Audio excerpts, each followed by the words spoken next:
What's up, guys? It's Wednesday.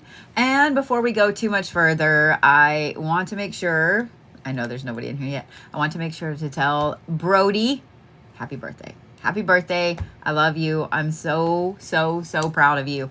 Yeah, happy birthday.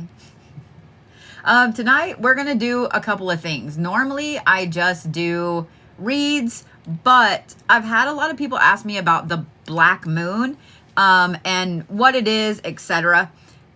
So we're going to talk about that a little bit first, and then I already have a few people on my list. I'm going to start reads and so on. If you're waiting on a read from last night, they are being uploaded right now as we speak, and the ones I didn't get to, I got to today, and they are also in the process of being uploaded. But let's talk about the black moon. A lot of people don't know what a black moon is, why it's so important, why that is behind my head, why it's so important, and why it matters. Why should you care that there's a black moon this coming Saturday? You should care a lot. You should care a lot. Here's why. A black moon is when two new moons happen in 1 month. That's the gist of it, okay? So we had a new moon earlier this month, and now we have a new moon, right? So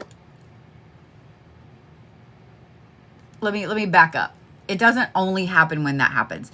It is the third new moon in a season with 4 moons, 4 new moons. So usually a season is, let's say August. Well, let me words right for this summer.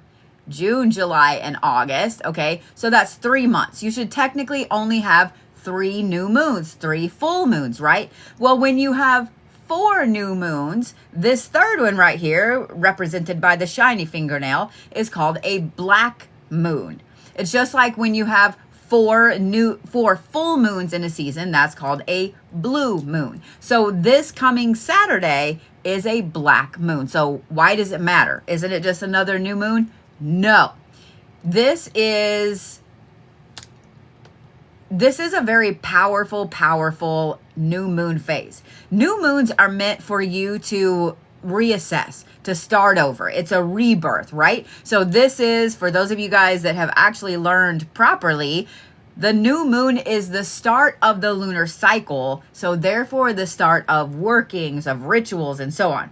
So with this new moon, being the third one in the season, being a black moon means that it has more oomph. It is an intense time of rebirth, of powering back up, and of baneful shit.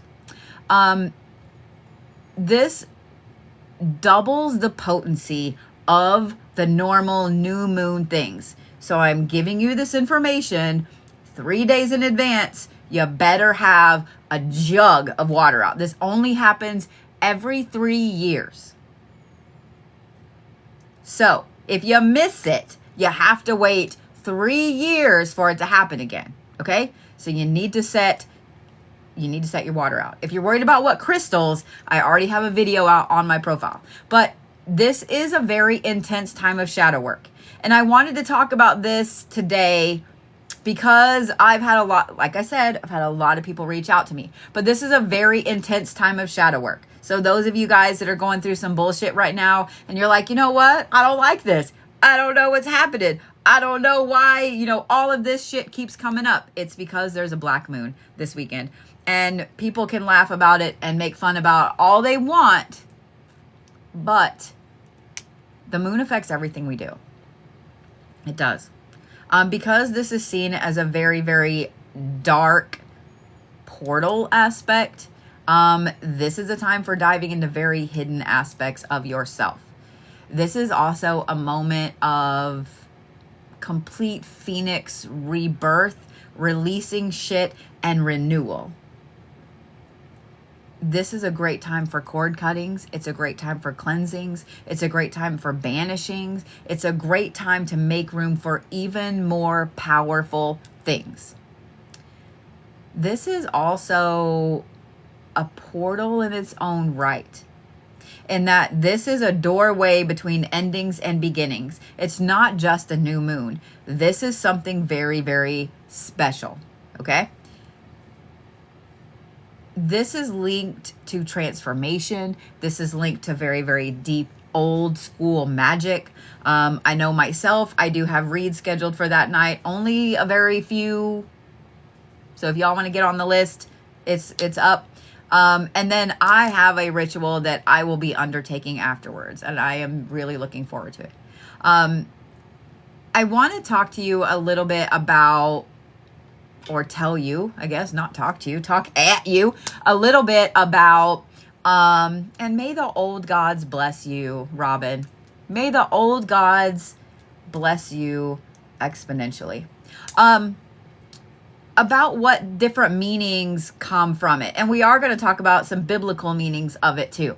So in Western witchcraft and esotericism, this is considered the witch's moon. This is the time for baneful magic, for shadow work, for rituals of very deep transformation. This is used to banish harmful energies, hex breaking, cutting ties, etc. A lot of modern witches see this as a time when the veils are thinner, when this is a great time to communicate with the spirits, with the underworlds, etc. It's a very, very intense, powerful thing. In ancient Babylonia and Mesopotamia, this marked a renewal of divine favor. So the gods themselves were helping you with a renewal, with a rebirth. Not just a normal new moon. This was an intense time of celebration. This right here was an invisible moon, as what they would term it. It's tied to omens. It's tied to kingship. It's tied to the divine and the divine timing. And so as I say that, I want you guys to think about, for those of you guys that have had an interesting week, what is being removed from your life right now? What is being removed from your life right now? The Greek and Roman peoples associated with Hecate and Diana. If you guys didn't know, Diana and Hecate are equals in Greek and Roman mythology. Hecate is equal to Diana and vice versa. So this new moon was sacred to them. This is all about prophecy. This is all about necromancy. This is all about protection. This is all about hidden rites. This is hidden, it's hidden mysteries, it's hidden magic. So those of you guys that work with Hecate or Diana, this is going to be a very intense evening for you, intense day for you on Saturday. In Celtic and Druidic practices, this represented the cauldron of Anwen, which is, and I'm probably saying that wrong, but this is the other world, like the place beyond here. So this is all about endings, rebirth, new beginnings, being born again, phoenix type energy. Does that make sense? So if you're Celtic, if you belong to Druidic practice, this is also a very intense day for you. In African traditions, in hoodoo, root work, some types of voodoo, the dark moon is all about banishing, uncrossing, warding off enemies, getting rid of bullshit, shucking off curses, etc. In Hindu traditions, this is always for honoring the ancestors. Always. A new moon is for honoring the ancestors. This extra dark, extra rare new moon is going to intensify that ancestral connection. For modern spirituality, we see this as a reset for the soul, honoring your shadow self, banishment, etc. This is also a time, I know I mentioned Hecate, but I'm going to mention a few other goddesses that this is the time to speak to them, to work with them, okay? Any goddesses of the dark, goddesses of the underworld, etc. Goddesses in particular. Okay, I'm not leaving out the gods on purpose, but goddesses in particular, Hecate, Kali, Lilith, the Morrigan, Hel, any goddess of the underworld. This is a time that they're open for communication. The phone lines are open, and now you may call in. So I want you to keep that in mind, because if some of you guys work with some of these goddesses, of these deities, or you have felt them kind of poking at you lately, this is the time to speak to them. If you are in a dark divine feminine era, or if you think you're coming into one, and that is basically an I don't give any fucks, middle fingers flying high, doing what you want to do, shaving the side of your head, whatever the hell. This is also a good time to work with darker goddesses, such as Lilith, such as Kali, such as the Morrigan, Hecate, etc. And I do want to kind of pause and say this, okay? Not every dark goddess that is poking at you is Hecate. I'm sorry. I see it too much, and it's happening again. I've watched this cycle on TikTok for years now. And it's everybody suddenly working with Hecate, and then they're not. It's all these other goddesses, because it never was her in the first place. So make sure that you have all your ducks in a row, because if you are absolutely sure that it's Hecate, but you have not done your research and you're not getting the normal things that she sends to people, her normal signs, every god and goddess has a list of colors, smells, flowers, trees, herbs, animals, symbols, all of those things. If a specific god or goddess is wanting to work with you, is open for communication with you, they are going to bombard you with those items. I promise they will. Not one time are you ever going to see something that is another goddess that suddenly is for this goddess. It doesn't, they're not going to do that. Maybe after you are sure that you are talking to that particular goddess, to Kali or the Morrigan or whatever, they're going to say, oh, okay, well, like Kali, she loves red hibiscus. So you've been working with Kali for a little bit, and now she's like, some pink or white hibiscus or roses would be good. But if you are sure that this is Kali you're working with and you keep seeing white roses, that's not Kali. That's hell. Sorry. If you keep seeing this or this or this or this, go online. Google's your friend, not ChatGPT. Google's your friend. Animals associated with whatever. Colors associated with whatever. If you're not sure, if you're like, well, I don't know, here's what you do. I want you to look at the themes that have been happening over and over and over. The animals, the birds, the colors, the flowers, things that you've been seeing over and over and over and over. Okay? God or goddess associated with red, gold, foxes, and red roses. You're going to come up with a list of a few of them. Okay? And you can look down that list and go, oh, okay, well, this one also is associated with this, and I haven't been seeing any of that. Same with that one, same with that one. But this one, I have been seeing triangles everywhere, and I have been seeing violets everywhere. You're going to know. It's pretty easy to figure out, but you have to be willing to put the research in. All of that to say that this Saturday with this black moon, this is a perfect time for you to speak to some of these deities. I'm just saying, it's a perfect time for you to speak to some of these deities. Specifically Hecate, Kali, Lilith, the Morrigan, and Hell. This is a great weekend to speak with them. I just want you guys to remember, no matter where you are in your practice, no matter where you are in life, this is a very, very, my nose is itching. This is a very powerful new moon. This black moon is so powerful. Go to the store, get you a jug of water. Okay? I'm going to assign you some homework. Get you a jug of water and get you a small case of water that is sealed up. Both of them sealed up. Put those bitches out on Friday and let them soak this black moon energy up. I actually did not look and see what time it starts. Let's look.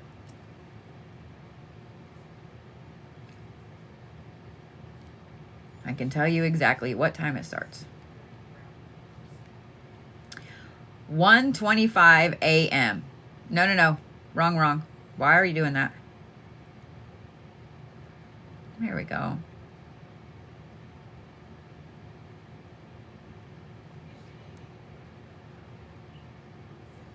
(1:07 a.m.) 1:07 a.m. That's Central Time. So midnight, just right after midnight on Friday in Eastern time, 1 o'clock Central time, 2 o'clock. Well, no, we're going backwards. We're wrong. I'm wrong. Don't listen to me. But this is a very intense moon. Look and see what time it starts where you are, okay? Because obviously my brain is not mathing correctly. My brain is not mathing correctly. Thank you. Someone said 2 a.m. Eastern. Thank you. But you guys want to make sure that you have this out on Friday before you go to bed. Let it sit out all night. The sun is not going to hurt it, okay? Everybody, before this question comes up, because it comes up all the time. If you leave moon water out, whether it is new moon water, full moon water, eclipse water, whatever, it's not going to erase the energy that's programmed in it because it touched the sunlight or because it touched the moonlight. It doesn't work that way. It's not going to erase anything, y'all, okay? So if you put something out before you go to bed on Friday and it's still maybe a little light outside, it's not going to damage it or hurt it. And if you leave it out all night and you get up at 9 o'clock in the morning and the sun's been up for an hour and a half or more, it's not going to erase all of that. It's not the way that works. It's not the way that works. And there's a lot of times that the new moon or the full moon happen during the day. I'm just saying. I'm just saying. Okay? I'm just saying. But I wanted to talk about that a little bit first before I started reading, because a lot of people, let me get my list pulled up. A lot of people that I know personally have reached out to me over the last 2 or 3 days, several of them with the question about specifically, what do I need to do this weekend? What do I need to do this weekend? The other thing is that a lot of people that I know, it's been a rough week. It's been a rough week. I know for me, it started last week. There was some interesting shit. It's been a rough week, okay? I'm just saying. So for those of you guys that are asking, what do you use this water for? First of all, you're going to drink some of it on Saturday. You're going to drink some of it on Saturday. So this is why you need to have bottles of water out there. I like bottled water because it can sit. You can take it inside and store it. Just make sure you mark it, okay? Because when, say you're going through some stuff, or you're about to go back to school, or you need to rid yourself of old habits and old beliefs, this is the time you bust one of those water bottles out. Say this is 6 months down the road. You have black moon water to drink, okay? I'm just saying. Get you a case, a small case, a big case, whatever. I am probably going to get like a few cases of water. I'm not going to lie. Probably going to get a few cases of water. On the lunar or the solar eclipse that went over in 2023. Was it 2023? In 2023, I bought 12 cases of water. And I sat that shit out. So I'm just saying, just make sure you mark it. It will keep. You can take it inside, store it inside. It is used for whenever you need a kick in the pants rebirth. It is also a fantastic thing to use for curse breaking, for hex breaking, for jinx breaking. Drinking that water is going to help you with that. Adding a little bit of lime to it, a little bit of anise seed, even better. Even better. Have some of this water on hand for hex breaking work. I'm just saying, I still have some from 3 years ago. It is fantastic. So you are going to set some out and you are going to drink some to help clear all the bullshit that's been sticking to you. Yes, the answer is yes. You didn't see that. You didn't see that. This weekend, I will be doing some very interesting readings, some specific readings. These will be, on Friday, will be an infinity spread. Normally when you guys see me read, I just throw cards, right? whatever comes out, comes out. I read it a certain way. This is different. I know that you guys are not used to me reading with a spread, but I created a spread for Friday. Friday is 8/22. So that is an infinity with a master number behind it. So I created a specific spread for that. And then on Saturday are Phoenix readings, and it's a specific spread for this black moon energy. I will probably be doing some workings during the day too. I just haven't decided yet. But that's what's happening. So if you guys want to get on those lists, you might do so. And Scarly just posted a coupon. Will it let you pin that, Scarly? Let me see if it'll let me pin it. It said it did, and then it went away. We can't pin things anymore?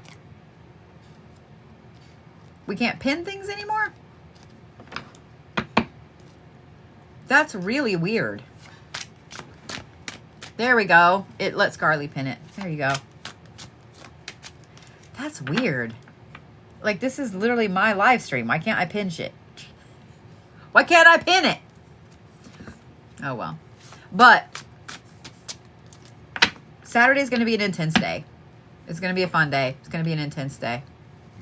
The update did do a lot of goofy things. I agree. There's been a lot of technological issues the last few days. My internet has been shit. My phones have been taken forever. Like, I don't know what's going on. But I've noticed it big time. I don't know if y'all have noticed it. So, yeah. Oh, wow. Some of you guys can't use emojis. You've been noticing the glitches. Yeah, it's weird. Today, I'm going to brag on myself for a second because I was feeling like I hadn't done enough work today. And then I realized that I had to rewrite all of the talent reports, and Scarly is helping put them into the beautiful part and send them out to you guys. So she's doing that now, but I did 24 from the other day and then 15 from the day before. And I did a whole bunch of readings earlier too that are being uploaded. I mean, I would think if it was the aliens that that something would be better. Something would be better or completely cut off. You know what I mean?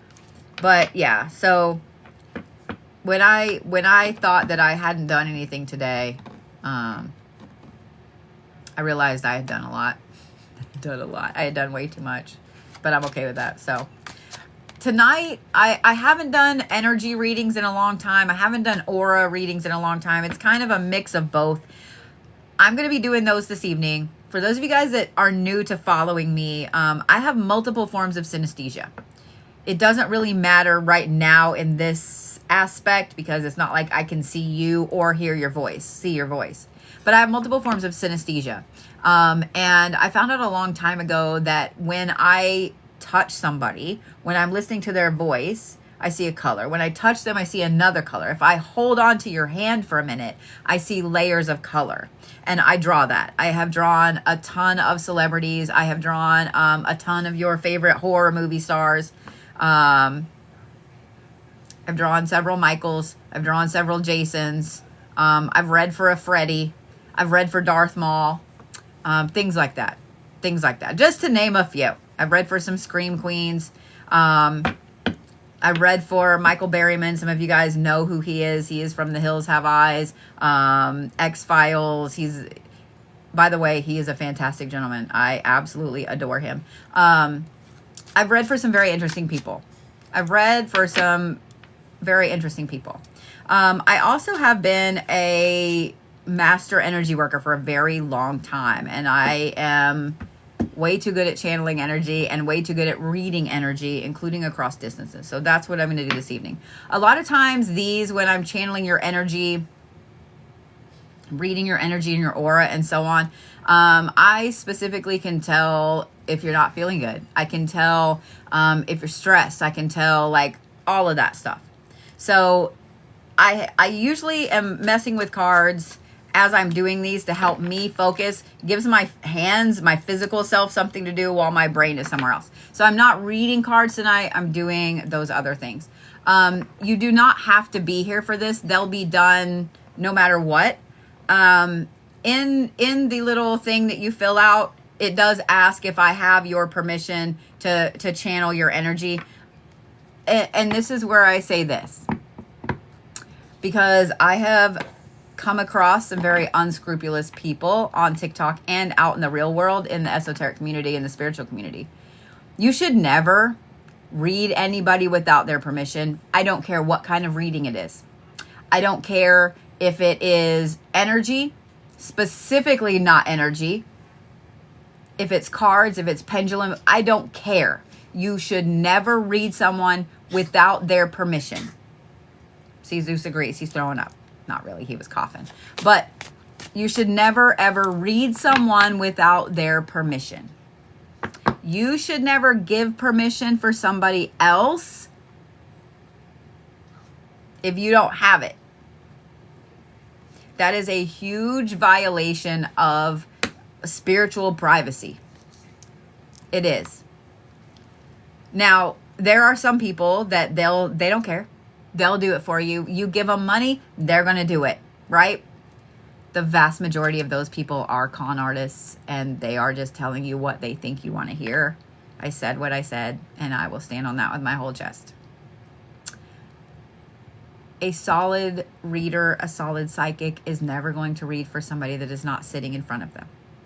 They're never going to read for somebody without permission. Keep that in mind. And if someone tells you that they will read for somebody without them being there or without their permission, you need to really think about that. You need to really think about that. And you need to think about your motives as well, because if your motives and yourself are okay with you just reading other people or you reading for other people, but yet you would be mad if that was done to you, that says a lot. Okay? I'm just saying that says a lot. So be really careful with that. In the meantime, Starr has given me her permission for me to read her. So I will be answering some questions and stuff as I go. If you guys have questions about energy or auras or anything like that. But right now, let's read for Starr, because Starr has given me permission. So, and she is first on my list. I don't know if Starr is here or not. Hopefully she is. There's Starr. Do energy and auras change? Yes, yes, yes.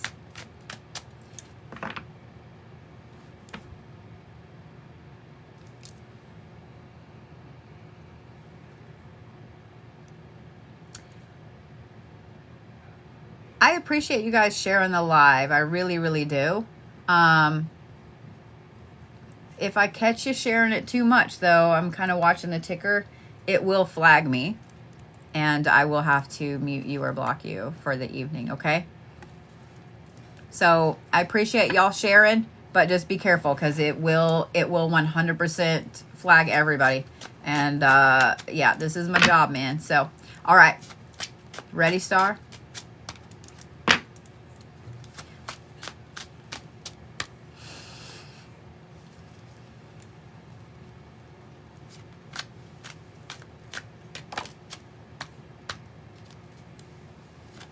Starr, you're like a super, super bright green. A super, super bright green. But it's interesting. It's like I saw the circle first, and then I realized that the edges were kind of fuzzy. So that tells me you've been sick and you're in the process of healing. You're in the process of getting better. I don't think that you feel 100% yet. It's also fuzzy. Why is it fuzzy?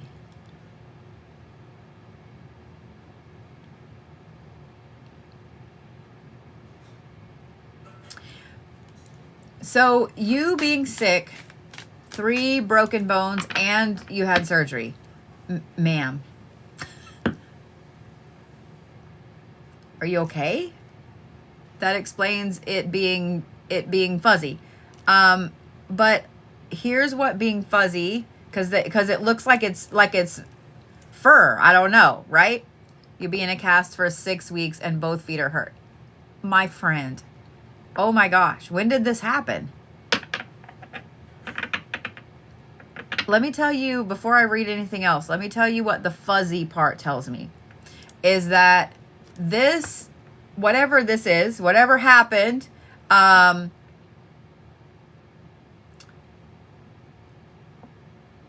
this has really spurred you to start learning about procedures, ideas, theories, etc. when it comes to, I'm going to say, different types of healing. Not like Western medicine, but not just Reiki healing. Like, you've been diving down a really, really deep rabbit hole about, I would bet, frequencies, herbs, laying on of, you've been diving down all of that. Yes, especially frequencies. Frequencies, like, it keeps coming up. Frequencies and sound. But this has spurred you.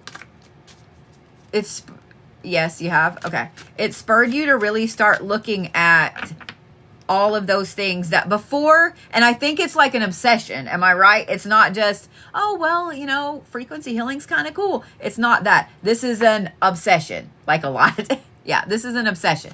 Okay. I don't think that it's a bad obsession. And I'm going to say why. Because part of what I talked about at the beginning of this live stream was this black moon. And this has been a major reset for so many people. And I hate to hear that you said I messed myself up. I hate to hear that you messed yourself up.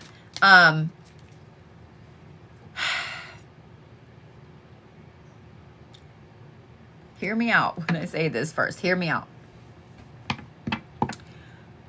What was it that you were, and I don't need you to answer. This is just a question for you personally. What is it that you were on the path of doing that the universe had to make you have a full stop? That the universe had to make you have a full stop. You had a lot of metal put in you. I can't even imagine. That's a lot. And I'm just gonna say this. Story time. I was on the path when I was younger of going into law enforcement, being in the FBI, like that was my dream and so on. And the universe had continually told me no, and then had to sit me on my ass with bacterial meningitis to get me off of that path. Does that make sense? And that's why I said, because you said, honestly, I don't know. It's something you've been thinking about, though. You may not know for years, but I just want that question to kind of be in the forefront of your mind. Okay? I just want it to be in the forefront of your mind. Because that's a pretty hard sit down. That's a pretty hard sit down, my friend. Tells me you might be a little stubborn. Tells me that you might be a little stubborn. I have candy tonight, so my sugar ain't gonna do the crashy. Y'all want to see what? Let me finish Starr first.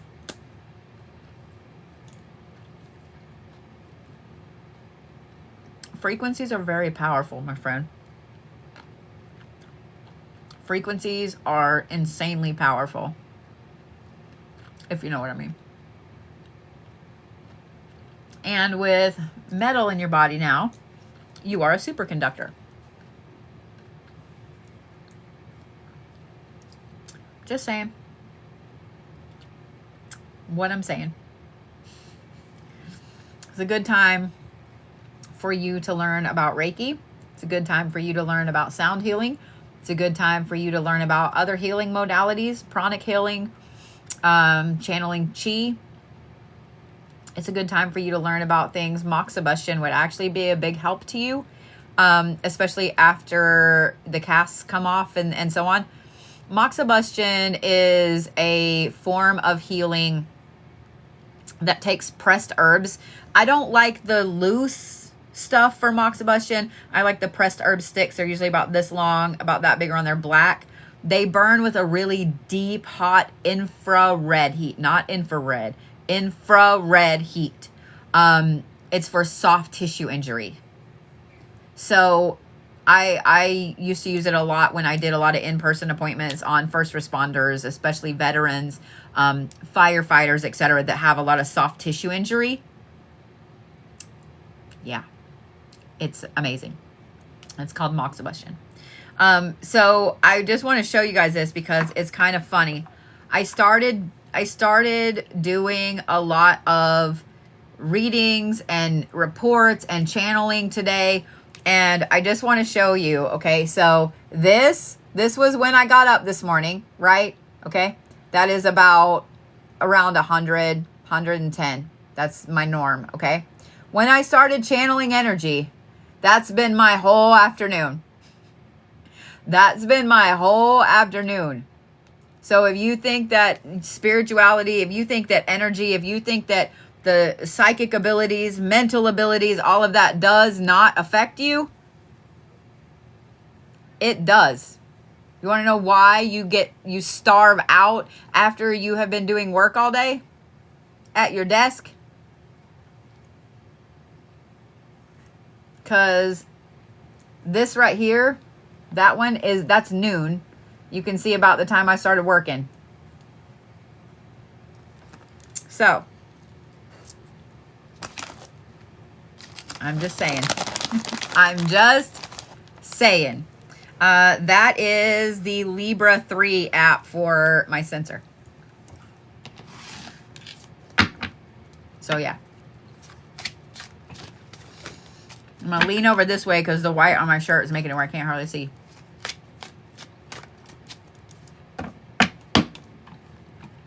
But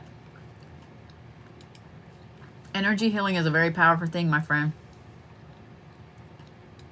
A very powerful thing.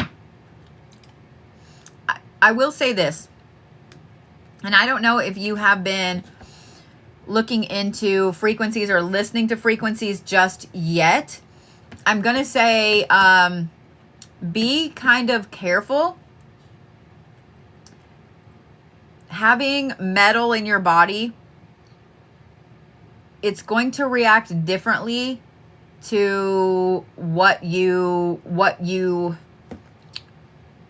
how it used to. Does that make sense? Your body and these new foreign things in there are going to react differently to frequencies than they used to. So just be careful, okay? Just be careful. I am not going to advise listening to frequencies all night for a long time, okay? You're just starting with all of it. Where would be a good place to really start? The solfeggios are always a fantastic place to start. Always. Always. 333 hertz is also a good one. I can't personally listen to a lot of binaural beats. They hurt my brain. I with the synesthesia, I see them differently and I can't sleep to them. Same with theta waves. Theta waves hurt. I can't do theta waves either. I would just ease into them. I would look at solfeggio frequencies first. Okay?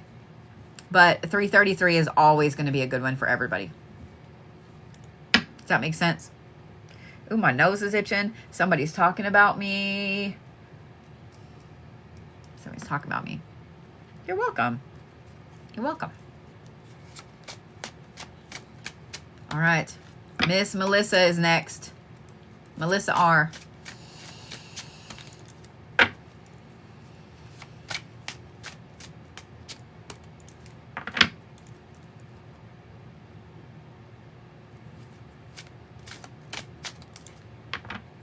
The first thing I saw is like bright, super hot pink. Super hot pink. And it's in a very strict circle.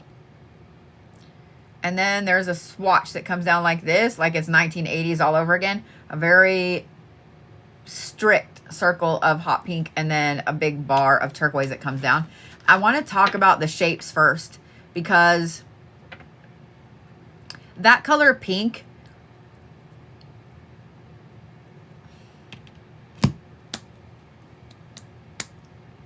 That's a forced happiness color for you right now. What that tells me is that because of the shape of it, like it is a very, very like sharp circle. There's no fuzz. It's a perfect circle and it's one solid color. It doesn't fade in or out. So what that tells me is, I even started twitching talking about it. You are so stressed underneath, but you're having to put on a forced happy face, either for your job or I think a lot of it is for two specific people. You're having to put on a happy face and pretend like you're okay with what they're doing. You're having to pretend like you're fine with how they're treating you, etc. That hot pink color, it's a peacemaker color. And you're doing it to make everybody happy. You're doing it to make sure that everybody in the situation is getting along. So you're trying to be the mediator. The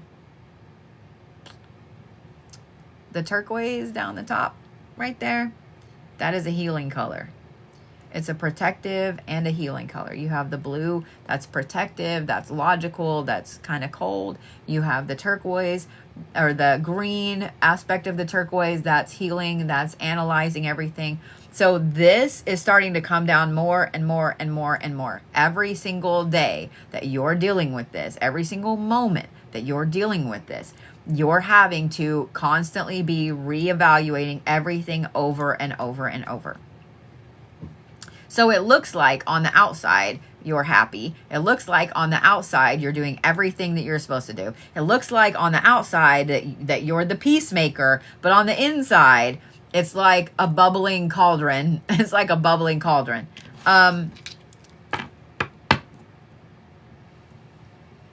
Eventually,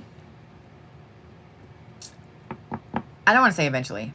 I'm going to say probably within the next 3 days, that turquoise is going to start to come down in the middle as a protective barrier across that pink.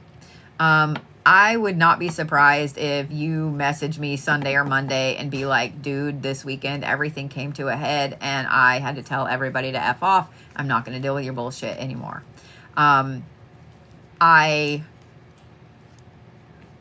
Your daughter is calling you oh no. I think that this weekend is going to be very intense for everybody, but I think for the situation that you're dealing with, it's going to be very intense. And I have a feeling that turquoise is going to continue to move down until it's a bar. It's a no-no. My advice is going to be this, because even though I can see the forced happiness of the circle of pink there is a tiny bit of happiness in there. There is a tiny bit of happiness in there. Whether it is, that you get to go outside and play in the dirt, or you get to go take a vacation, or whatever it is. There is some happiness there. And I'm going to advise you to really take a look at what that happiness is this weekend and why that particular thing makes you happy. Whether it's, like I said, going out and digging in the dirt and planting in your garden, or taking a drive, or baking, or whatever it is. Some little bitty thing, and you're going to catch yourself in the middle of it and go, this actually does kind of make me happy a little bit. I'm going to advise you to look at why that makes you happy. Does baking make you happy because food? Or does playing in the dirt make you happy because it's a way for you to help something else grow that's not going to talk back to you, if that makes sense? I don't want you to lose that beautiful bright pink, even though it's being kind of forced right now. I don't want you to lose it, because it is a beautiful type of energy. That bubbly, nurturing, always there type of helpful energy. I don't want you to lose that. People take advantage of it, and that's why you have this really sharp, forced circle around it. Like, okay, let me just play the role. So when you're ready to blow up this weekend, you know what? I'm not going to tell you not to. I'm not going to tell you not to blow up. I'm not going to tell you not to, take off and do something on your own, because I think you should. I think that you need to completely disconnect from everybody this weekend. You're welcome. I think that you need to disconnect from everybody this weekend. I do. Even if it's just an hour. And I don't mean, just go take a hot bath and shut the door and lock it. I mean, leave. I mean, get out of the house. Don't go somewhere you've been. Go somewhere completely new. Find a new park that's close to you, or something you've always been wanting to see that's around. I'm going to recommend that you have a complete and utter disconnect. A complete separate disconnect, because I think that with you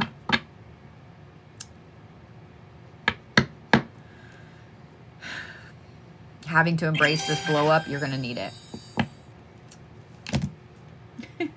Thank you, Rogue. Thank you. I mean, I'm always down for plant shopping. I'm being good because I got to move next week. I'm not going to plant shop until after we move. I'm always down to go plant shopping. But Melissa, I think that you deserve the blow up. I'm serious. You have earned the blow up. You deserve the blow up. And then you also deserve, whether it's before or after, you deserve a complete disconnect from everybody. Everybody. Okay? And if they have a problem with it, you have them message me. You have them message me. Okay?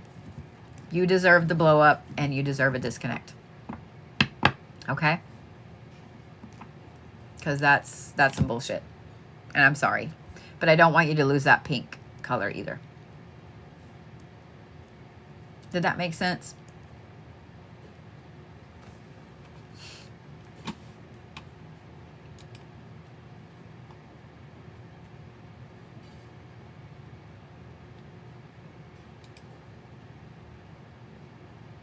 Aw, thank you, Jojo. Good. I'm glad that made sense.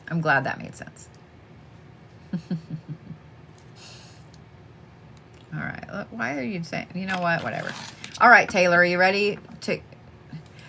They keep doing these weird things up here, and I'm like, stop it. It was like, start a new goal. I'm like, what if I don't want to though? Like, quit flashing at me, Holmes. All right, ready, Taylor?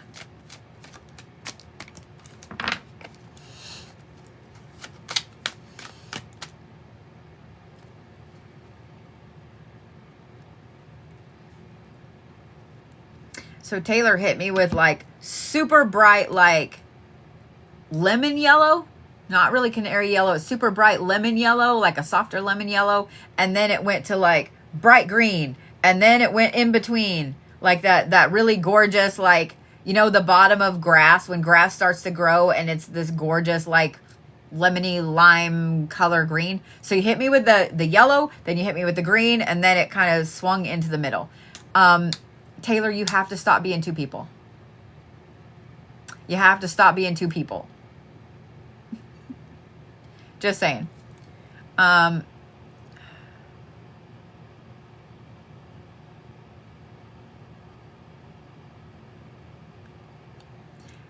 Just saying. You have to stop being two people. You're trying to be... Let me start over here with the green. The yellow is who you are. The yellow is who Taylor is at your core. You are this communicative, intelligent, kind of a little too much for people, over the top sometimes, ADHD powerhouse, right? You have idea after idea after idea. You work yourself to the bone and then you fall out. Like, people say, oh, well, you're a little too much, or you're a little too much, or whatever.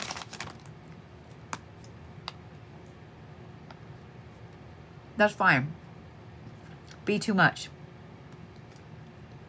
I've been too much my entire life, and I don't know any way to be any different. And if people are telling you that you're too much, Taylor, then that is a them problem. It is a them problem, not a Taylor problem. Okay? Your brain is perfect just the way it is. Now let's talk about the green. Because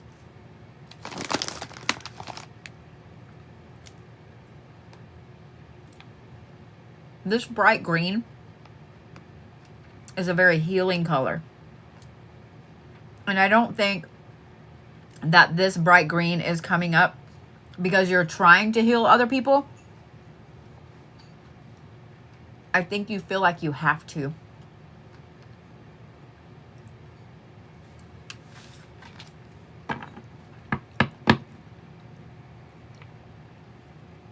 This next thing I say is for Taylor, but it's also for all of you. You are not responsible for someone else's happiness. You are not responsible for someone else's job. You are not responsible for someone else being an adult. You are not responsible for someone else's sadness. You're not responsible for that.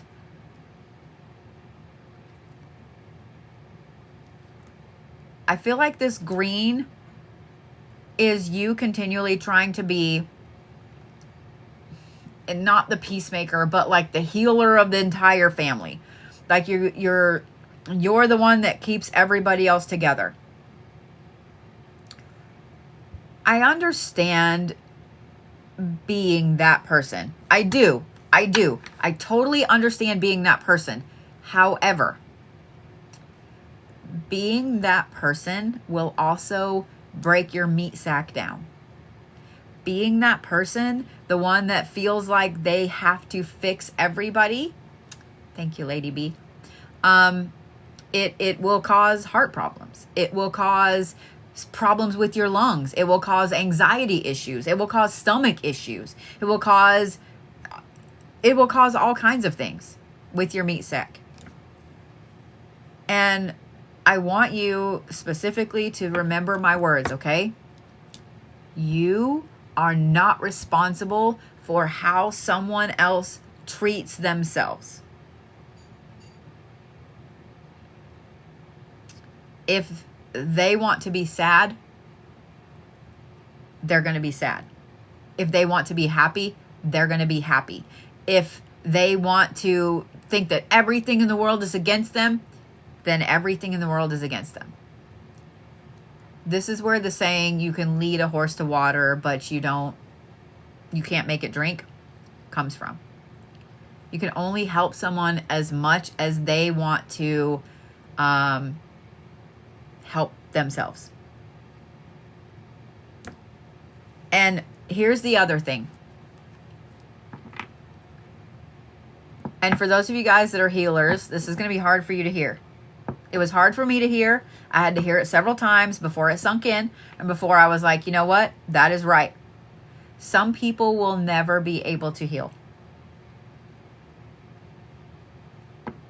Some people will never be able to heal.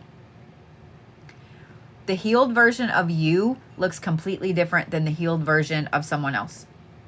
Someone else's healed version may be barely squeaking through at a minimum wage job, and going home and just sitting staring at the TV for hours till they pass out and doing it again the next day.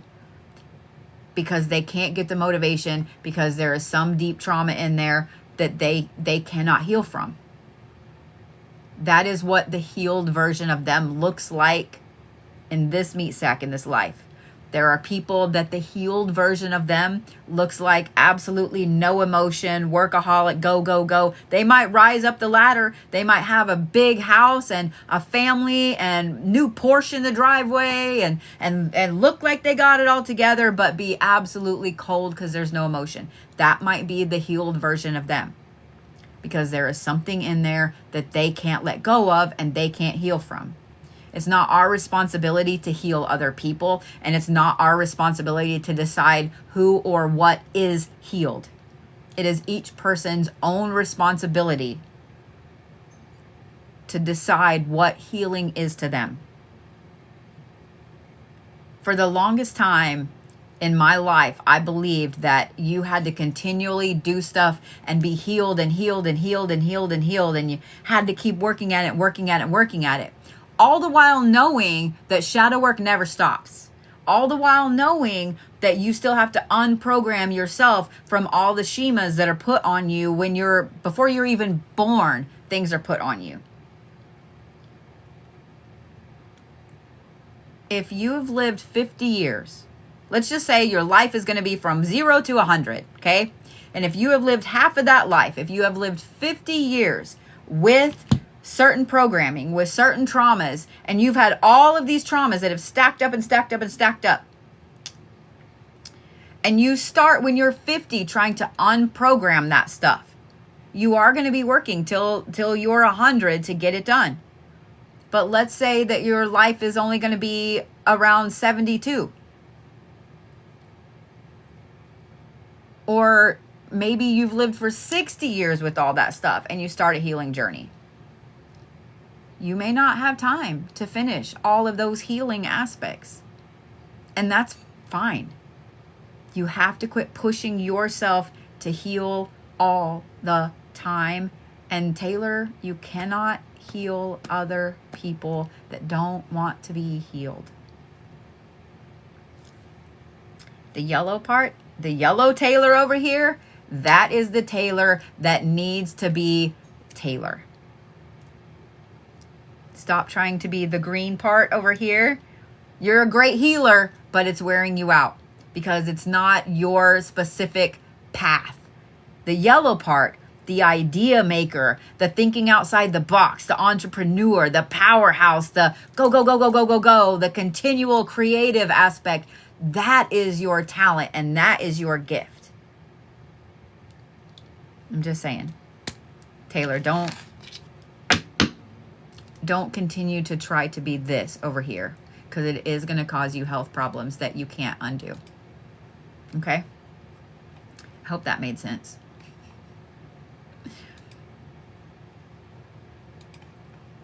All right, Valkyrie is next.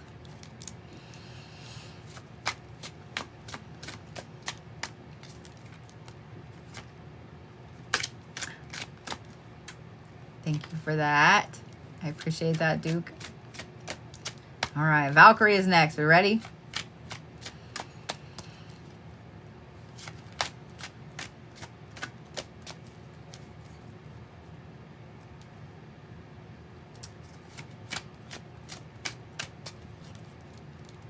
You're interesting. You're you're like a chameleon. You have an interesting shield up. Your energy like shifts back and forth. I see that purple in there and I see that indigo in there, but yeah, let me start here. That's some powerful shielding that you got up. That is some powerful shielding that you got up. I think that it's born out of necessity and trauma, and that's why it's so, because it keeps like flashing like this, like it keeps circling around, and I can see the purple and the indigo inside, but the black keeps flashing like this. So I feel like that shielding is born out of necessity and out of trauma. I think it's a wicked cool shield that's up there. I am not ever going to tell you to take it down because a lot of people work for years and years and decades to have a shield like that. So don't let that down. The other thing, seeing the purple and the indigo in there, it tells me that you're extremely empathic. Let's talk about the empathic part, and then we're going to talk about the dark empath. You're extremely empathic to the point that it hurts. You're extremely empathic to the point that you don't people a lot because it's too much. I would not be surprised if you have a very, and I'm going to say it this way on purpose, severe clairvoyance, a severe clairaudience, to where I don't think it's so much like mediumship abilities, but you just hear things all the time. And so then you're like, okay, I'm crazy. It's great. It's fun. It's great. I'm crazy. It's it's a lot and it's overwhelming. And I think that that's also why that shield is there like that. But I want to talk more about the dark empath thing down there, because your energy is like, I see the bright purple first, and behind it is indigo, okay? And the indigo is kind of, it's darker. Not darker. It's quieter. I'm going to say it that way on purpose. It's quieter. It's not as bright as the purple, but I see it back there. So it tells me that you have a lot of dark empathic skills and abilities. And a lot of times people hear the term dark empath and they think that it's evil or whatever. No, it's born out of trauma. It's born when somebody who is a very, very intense empath has a lot of trauma that happens. And so after all that trauma happens, they start to learn, okay, these are the ways that I can use this skill and ability to protect myself or to protect other people. So whereas a lot of empathic people that are very, very intensely empathic, they can push emotions out. Does that make sense? So somebody that is super empathic, the reason everybody loves for them to be at an event is because if that person is happy, the entire event is happy. If that person is sad, the entire event is sad. And it's why people that have a very intense empathic ability get worn out, because if you're making a room full of, 2 or 3 people happy, that's still pretty taxing. But if you're at a wedding and there's 100 people there and you're pushing out all your happiness because maybe it's your best friend getting married, right? And you're so happy because this is a great person. They have a great relationship. You've been waiting for months for this wedding. You're super happy during the wedding. It's great. And then you get to the reception and it's still great, but you're getting tired. And then about 10 minutes into the reception, it hits you and you're like, I have to go. I can't stay, because you have just given all of that energy out as an empath. Dark empaths, however, are able to take all of the trauma that has happened to them. People that have very high narcissistic tendencies feed on empathic people. Most of the time they don't know they're doing it, but they are drawn to an empathic person like flies on shit. But a dark empath is very intelligent, and they see that trauma and they see how people have manipulated them with it. And they use that to take their own empathic abilities and manipulate their own empathic abilities. So you effectively can both walk into a room and make everybody happy, and you can walk into a room and make everybody sad. You also effectively can soak in other people's terrible emotions and keep them on yourself, which will cause a lot of damage to your meat sack. So you really need to be careful because of the way I'm seeing that energy stacked. I am really proud of you for that shield, and that's why I'm going to tell you to never to drop that. And be very, very careful about how many broken people are around you right now, especially this weekend, because I feel like there's either a get together or something that you're considering going to with friends this weekend. I don't think you said yes yet, but you're considering going. Be very, very careful, because your energy is going to be a little more open with this dark moon. Dark empaths are going to love this dark moon, this black moon. It's going to draw a lot of broken people to you, and you are going to instantly feel like you need to suck that brokenness in and away from them. But the thing is, you will keep it, and you don't want to keep it. Okay? So just be really careful. But I would do some research on energetic shielding and different frequencies. Y'all, frequencies are more powerful than y'all think they are. You can program jewelry. You can program clothing with frequencies. Did you know that? You can take your phone or a speaker, put it in your closet, and impress those frequencies on your clothing. So when you put those clothing on, it's carrying that with you. Okay? Same thing with jewelry. Same thing with jewelry. Oh no, go to the thrift store. Go thrift shopping. But go find you a metal tray. It does need to be metal. Doesn't matter what kind of metal. Okay, doesn't matter what kind of metal. It does need to be metal. Set your jewelry that you wear on a daily basis on the tray. Put you a speaker by it and play the solfeggio frequencies to it. All of them. So if you have a playlist that you like with the solfeggios in it, just set the speaker in front of that tray so it's going out specifically over those items. And just let it go. Let it go. Let it program your jewelry, you know, your rings, whatever you have on you all the time. Okay? It'll help to clear negative bullshit off of them, and it'll help to program them. But you can totally do that to your clothes. Clothes, shoes, all those things. All those things. So yeah. This is so validating. Thank you. I appreciate you. You've been working on strengthening the shield. Girl, it's working. I don't think you're giving yourself enough credit for how good it is. I'm not saying to stop working, because it's always good to keep working on the shield. But I don't think you're giving yourself enough credit. That's a gorgeous, gorgeous shield. Okay. The hertz, just play the solfeggio frequencies to them. It's a set of, depending on what playlist you're on, it's 7 or 9 different hertz frequencies. They all correspond with a different chakra and different things that they do in the body, around the body, etc. So, yeah. All right, Dana O is next. All right.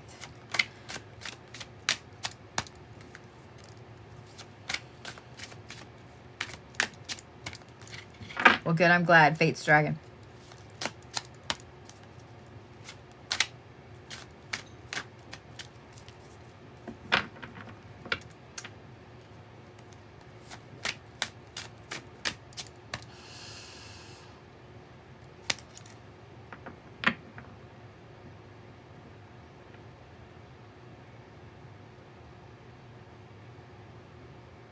Oh, I'm going to tell you what I just saw with yours because that was really interesting. So it was like bright green, right? Well, no, I take that back. It wasn't really bright. It was like a deeper emerald green, okay?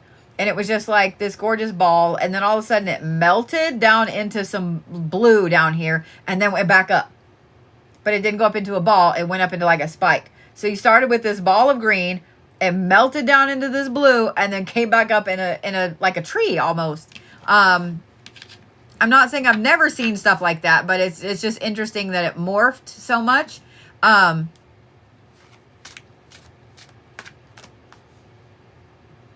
you have a chronic illness? Because I feel like you're looking for new ways to protect your own health. You're looking for, you have things that you've already been doing. You have a routine that you do to kind of protect your health as it is. But there's been like a health scare or a worry or something like that. And now you're looking for other things to help protect your health specifically. And now I'm also wondering if you've had people either try to make you sick on purpose or attack you or like what's going on. Like I also feel like you're under, I don't know. I don't want to say under attack because that's not the right thing. And I don't want to scare you. It's just, I don't know if somebody is like speaking ill on you or if you've been around people that are really sick or whatever. I saw that you said not diagnosed. But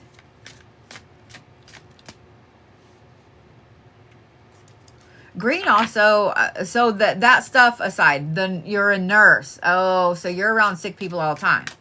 Okay. So you're around all the sickies all the time. So you're always looking for new ways to protect yourself. Okay. The other thing I'm going to say is this, because we kind of talked about the health aspect, and I want to talk about the spiritual meaning of some of these colors. That color green is a very, very intensely analytical color.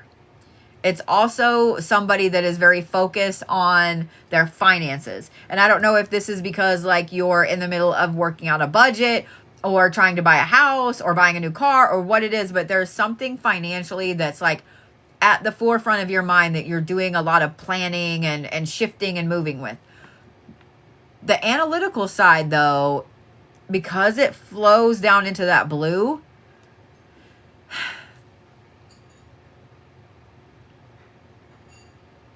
I kind of feel like you're watching everybody at work. Budgeting with new bills. I kind of feel like you're watching everybody at work, and I kind of feel like you see, and I'm going to put that in air quotes, you just feel like there's fixing to be a shift and you're paying really close attention to it. I think I'm going to say this. I think that your spidey senses are tingling at work for a reason, and I would trust that. Also, the whole aspect of that coming up in a spike tells me that you need to up your protections a lot. I think it's fantastic that you're working on physical protections, like, you know, not being sick, not getting COVID this year or whatever. But I think that spiritually, you probably need to align more protections up for yourself as well. Just because bitches be bitches. Bitches be bitches. And they like to throw each other under the bus. They like to throw everybody under the bus, especially when they think that it'll keep them from getting in trouble. I also think that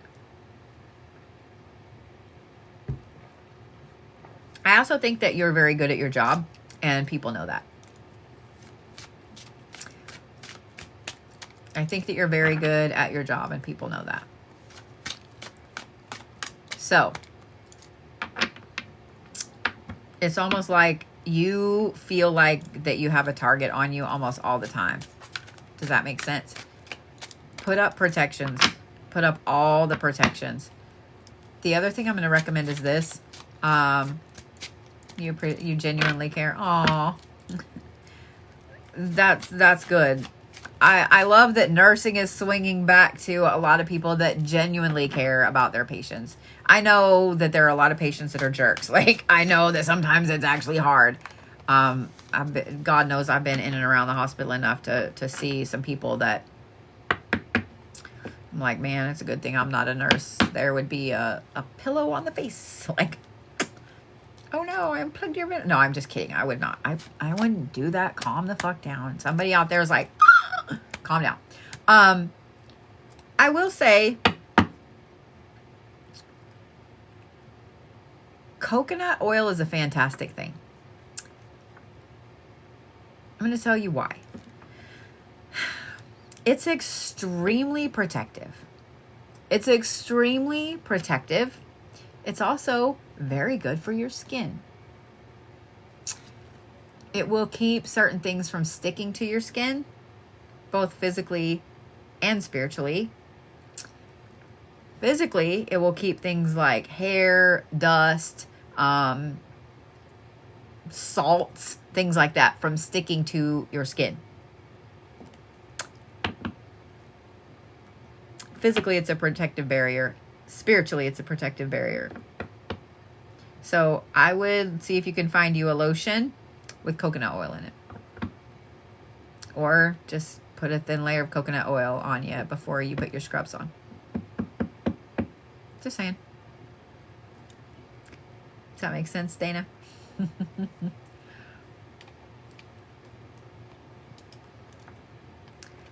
You're welcome. You're welcome. I love me some coconut oil, man. I really, really do. Coconut oil in your bath is good too. But I'm just saying, like, there's a lot of lotions out there that you can get, Walmart, Costco, wherever. Wherever your chosen shop is.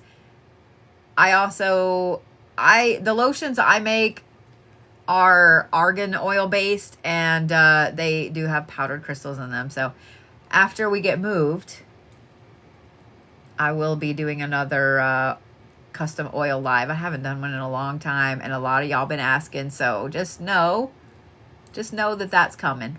Just know that that's coming. Those will be up probably next week for y'all, but coconut oil is fantastic. I love it. I love it. It's one of my favorite things. It is one of my favorite things. All right. I have Josh next.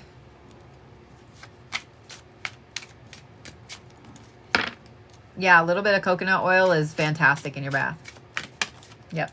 It's fantastic in your bath. I saw you go by. All right, ready? Ooh, pink, purple, green. Okay. Pink, purple, green. That was funny. I was like, Your stripes are crooked. They're like pink, purple, green, and they're all the exact same. You were like such a... It's just a question, Josh. I assume that you're neurospicy, but are you on the spectrum?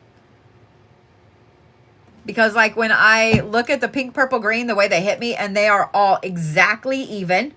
Exactly even. But I felt like everything around them is a mess. But those three things are exactly perfect. Like down to the thing. Like not diagnosed, but without a doubt, yes.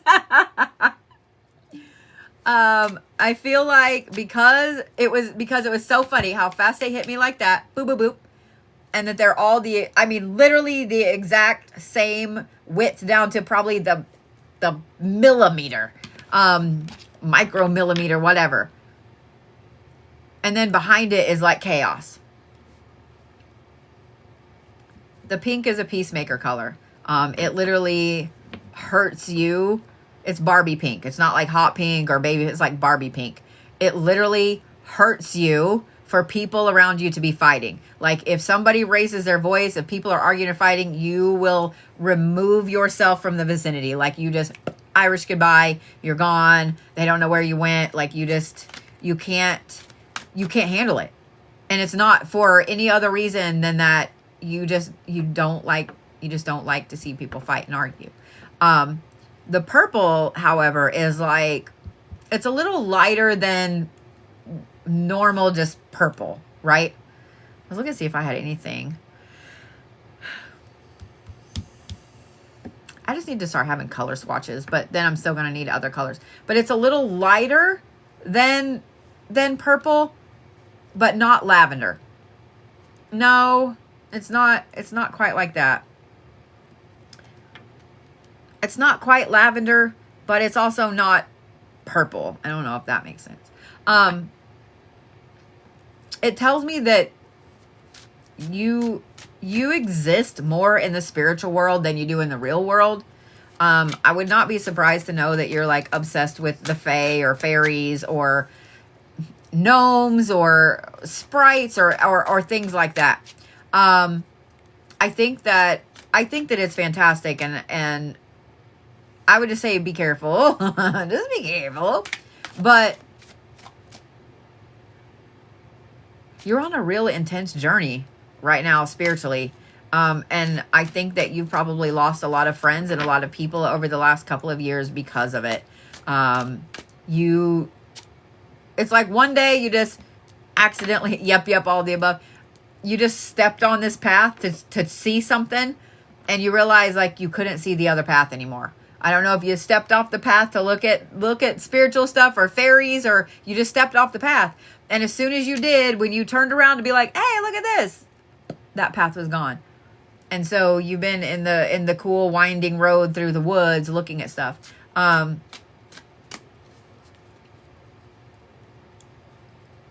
You're really a big fantasy fan, aren't you? Because I'm like, there's going to be some ogres and some fairies that come along that are going to be great friends.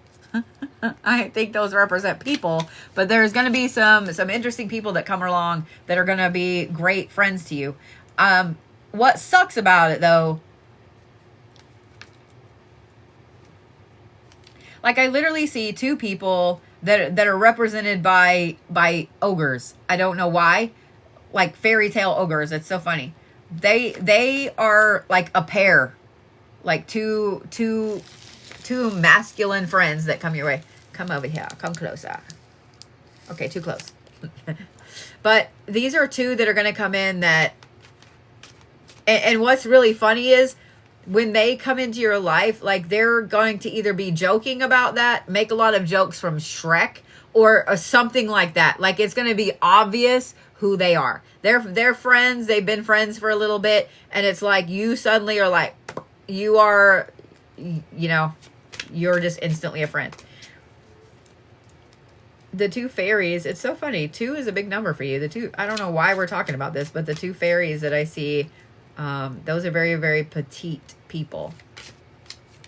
I actually think one of them's probably a kid. So I don't know if this is like a friend and her daughter or what. But we're just going to leave it at that. You just a magical motherfucker, Josh. But the green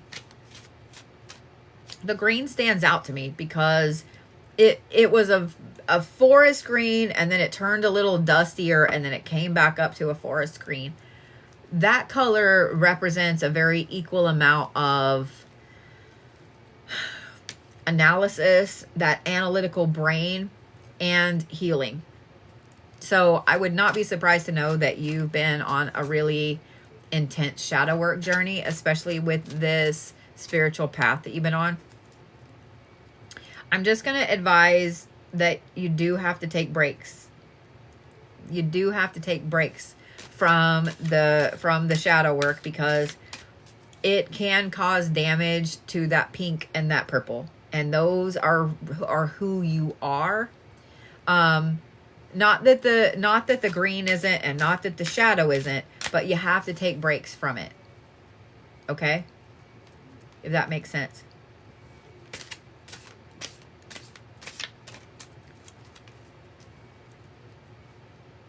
Do you understand what I'm saying? Like, does that make sense? And what's up with the fantasy forest theme lately? Makes perfect sense. What's up with the fantasy forest theme? Because I kept seeing it, especially when I look at that purple color. Are you a writer or an artist? What's up with that? What's up with it? You're obsessed with fantasy. Okay, well, that makes sense. Aw, you're welcome, Mark. I'm glad I could help. And thank you for saying that in the chat. I appreciate it. I last night was overwhelmed, and I felt like I wasn't doing enough, even though I'd worked all day. And I was laying in bed after I had to get off the live and get my sugar back up. And I was like, you know what? Let me just answer some messages and help Christine and Scarly with those. And I answered 4 messages, and all 4, they were just the top 4 that happened to be on there at like midnight. And all 4 of them were very, very amazing, thankful, wonderful messages. And I don't know, a couple of them made me do the, my eyeball leakage thing a little bit. Not crazy, just a tiny bit of eyeball leakage, but I really appreciated it. So you want to write, but you're immersed in books, game worlds, and realms. Yeah. I get it. Oh, I'm so sorry, Mark. I can't even imagine that. I know both of mine are 14, and they're, one is a Chihuahua, and they can live to be 20, but still, like, they're older. They're elderly doggy dogs. Like, 14's a long time to have some doggy dogs. You know what I mean? So, aw. Well, I'm so glad that I could help in any way, Mark. I really and truly am.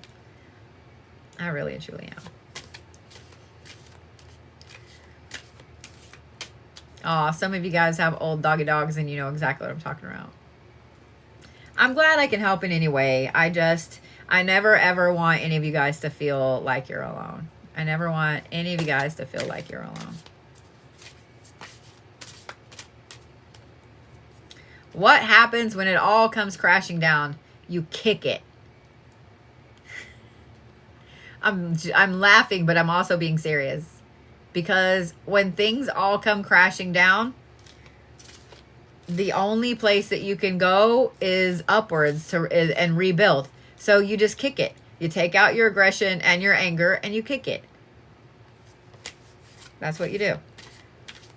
If the wall came down and there are little pieces of brick everywhere, you kick them. And then when you feel better, then you can rebuild. Reiki, you have no idea, and I laugh when you talk about the trolls. Well, I'm glad. I'm glad I can help. I really am. Yeah. And Josh, I'm glad that you understood all of that, because I was like, why do I just keep seeing fantasy stuff? Why do I keep seeing fantasy stuff? I'm not sorry. Like, I still have dreams about World of Warcraft. So, like, I'm not sorry. I'm not saying anything. All right. Let me get on my list here. I'm going to go ahead and close my list. Yeah, I'm going to go ahead and close my list for the night.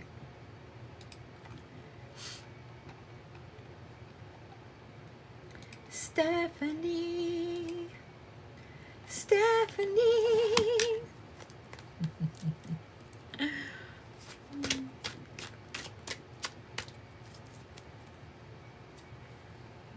Aw. Thank you, Mary. It was not my intention when I got on here, but it's a wonderful design. It's a wonderful side effect. Let us say that. It's a wonderful side effect. All right. Ready, Steph?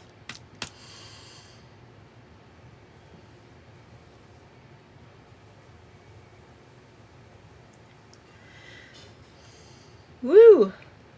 You didn't see that? You're like a really, really deep, dark purple and red.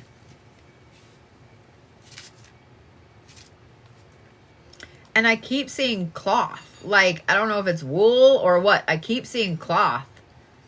Like a purple suit with a red shirt. It's interesting. Very 80s.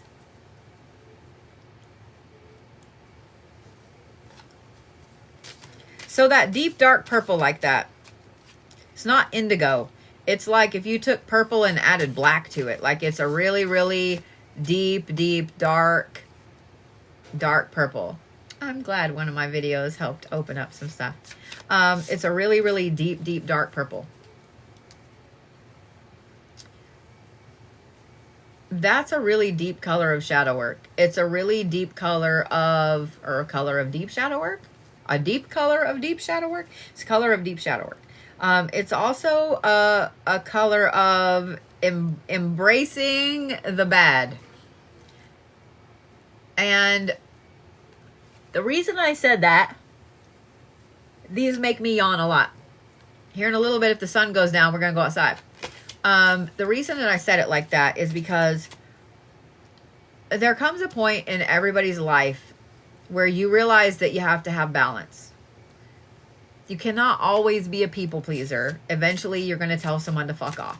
You can't always be the one that fixes everything, because eventually you can't be in the right place at the right time to fix it.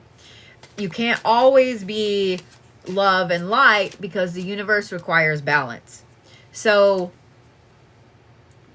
for you to be this really gorgeous, deep, dark purple, it tells me that you're in the middle of some very intense self-questioning of, why do I continue to do X, Y, Z for this person? Or why do I continue to gravitate toward the same type of job or the same type of person or whatever?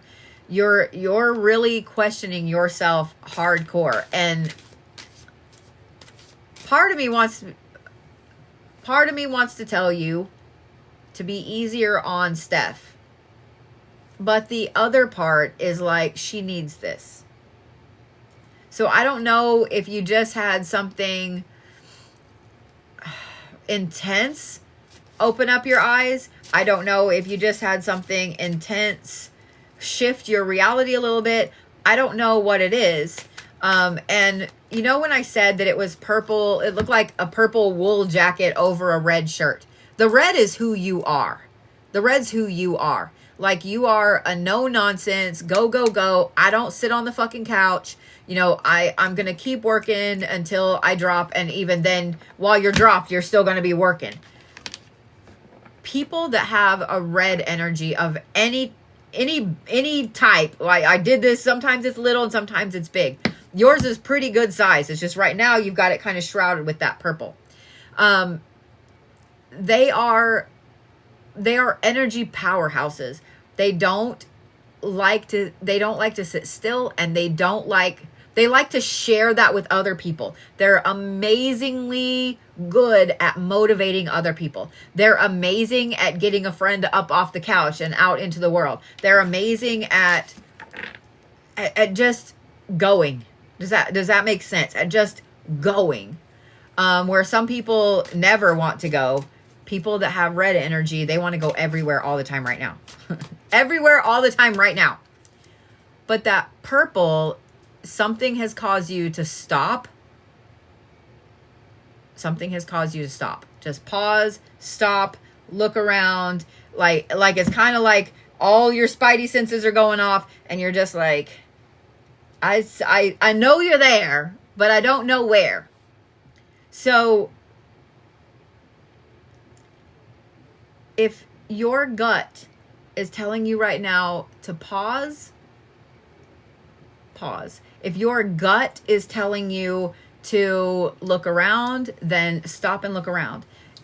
Work on that shadow work. Ask yourself, when these really hard questions are popping up, ask yourself what spurred these questions. That's going to give you the answer to the questions. So like if you're asking yourself, why is it that I always do XYZ for Joe over here?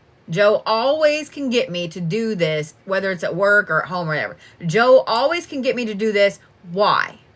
Why am I worried about that? Why am I thinking about that question? The answer is going to come like that. It may not, shadow work has been beckoning you lately. It may not be the answer that you really want to hear. And it may not be the answer that you want to come to terms with. This is spot on. Good. I'm just saying it may not be the answer. It's the answer you need, but it may not be the answer that you expected, if that makes sense. And I'm glad this is spot on. I'm glad it's spot on. Shadow work can be a really, really good thing. I'm going to advise you, because I feel like you're someone that listens to a lot of podcasts or videos or whatever while you're working or driving or whatever. I'm going to advise you to listen to some Carl Jung, especially some of his stuff on shadow work. I think it'll help you get started. Oh, I can tell that's a bright, bright, bright red energy in there, Steph. I can tell that you're not afraid of anything. Yeah, that's what I would recommend. Carl Jung, for those of you guys that don't know, and it's Jung.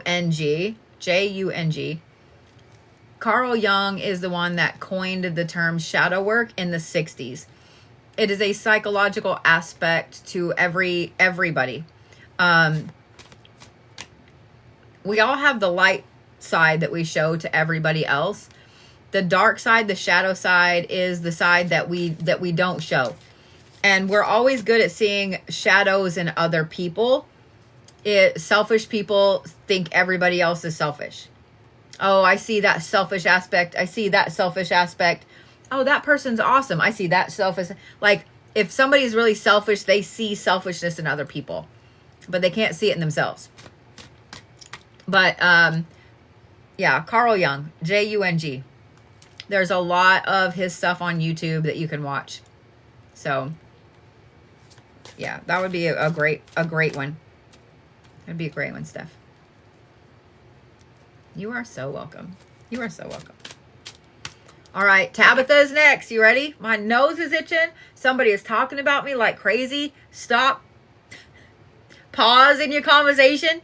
Wait. I'm just saying. All right, Tabitha.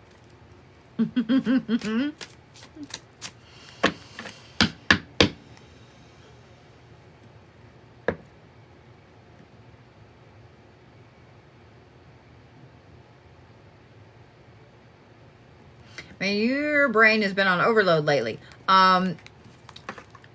It's like super dark navy blue on this side and super pale blue on this side.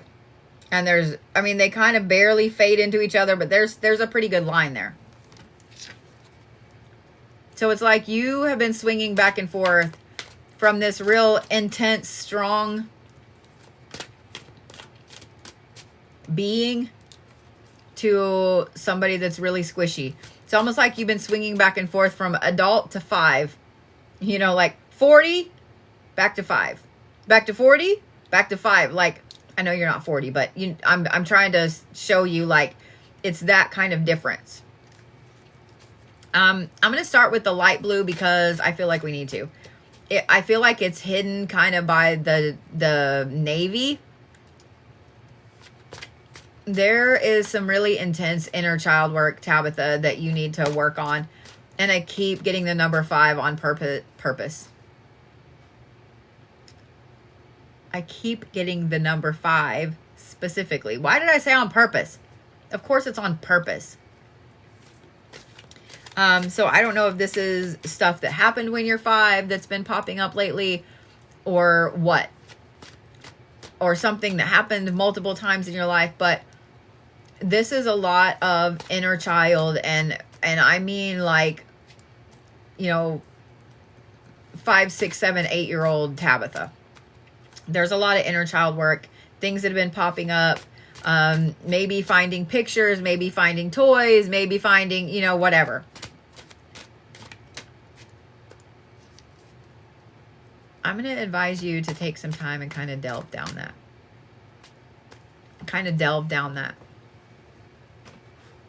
Look and see what all was going on, you know, between the ages of like 5 and 8 for you, for Tabitha. What are the things that you miss? What are the things you know, used to do? Family outings, family traditions, holiday traditions, things like that. And what are the things that... I don't want you to look at the bad stuff that happened then. I want you to look at the good. Because this is something inner child-wise that if you can scratch that itch a little bit, it will help you with this other side. And the other side is that navy blue color. You feel like you need to have all of your protections in place right now just because of the world. You feel like you need to have this crazy adult wall up. Does that make sense? This crazy adult wall up that you aren't used to having.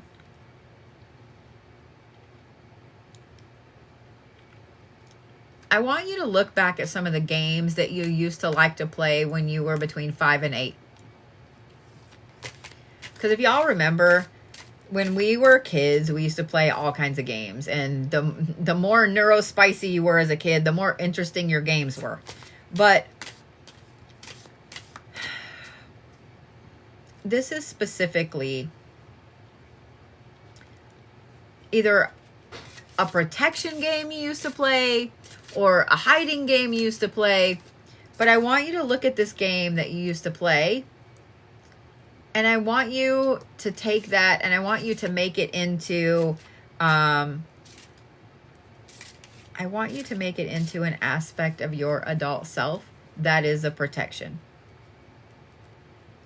Everybody that I know since the 80s played like Chutes and Ladders,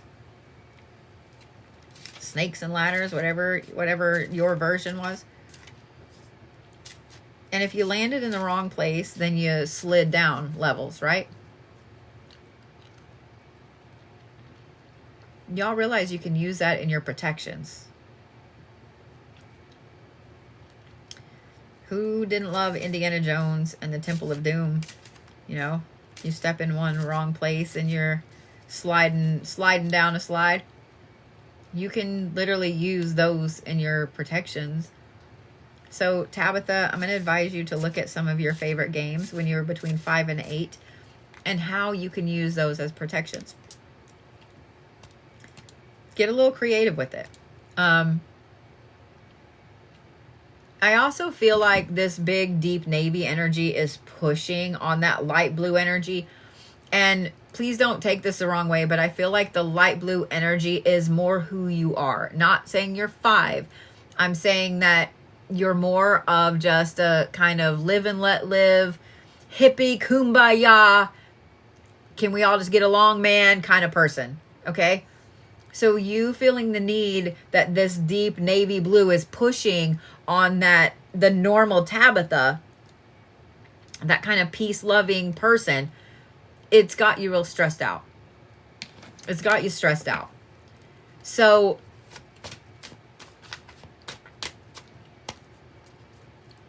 I hate that because it's just the world we're in today. So again, I'm going to advise you to, it does, you had to make major changes. Okay. I'm going to advise you to look at a lot of the things that you did and enjoyed as a kid and see what that spurs in your memory. I don't really want to say much more than that because I think that it'll cheapen it when you figure it out.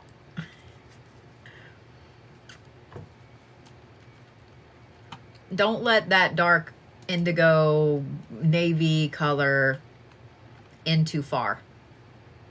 Okay? Don't let it in too far. You're welcome. You're welcome. All right. Shannon is next. Shannon S is next.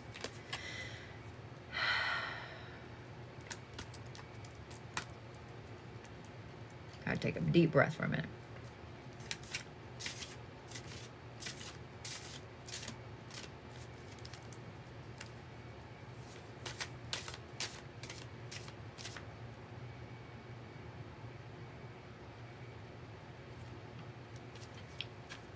It's funny. When I first started kind of channeling your energy, Shannon, it looked like a dragonfly. And then I was focusing just on the wings. And some people, when I say this, go, oh my God, because just calm down. Your energy is this gorgeous gray and black. Like it looks like Larkovite. If y'all have never seen Larkovite, it is black labradorite. Like it's that gray that labradorite is, but with a ton of like gorgeous black shiny specks in it. That's literally what it looks like, Shannon. Black is personal power. So when y'all hear black, does it have bad meanings? Yes. Every color has a bad meaning too. Just like every single thing has a good and a bad. But black is personal power. And the way that yours looks, it has a shine to it. Like you are finding yours, you are fully stepping in yours, like stepping into it and putting it on like a glove, like it's gorgeous. Gray is interesting, especially with the personal power aspect, because gray is a color of elegance. Like it's a color of neutrality, but it's a color of elegance. Gray is also a color of mental preparedness, of really staying neutral, paying attention to everything. So it tells me that you have decided in your path right now that you're done. You're not fucking around anymore.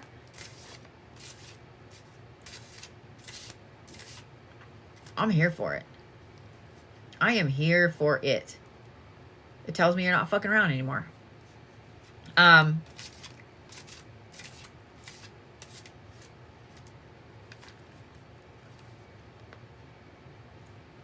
I'm going to advise you to build on that personal power. I'm going to advise you to build on that gorgeous aspect of you fully stepping into who Shannon is. Also, a piece of Larkovite would not be a bad idea, because that's exactly what your energy looks like right now. Come a long way since your divorce 5 years ago. I do want to talk a little more about the gray part.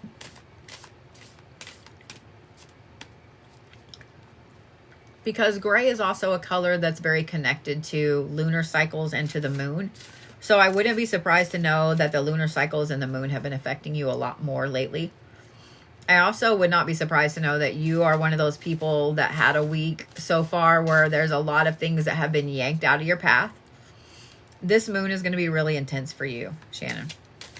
It's going to be really intense for you.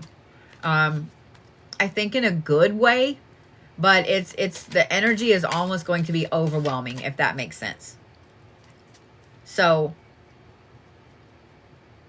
I'm really proud of you. I'm really, really proud of you.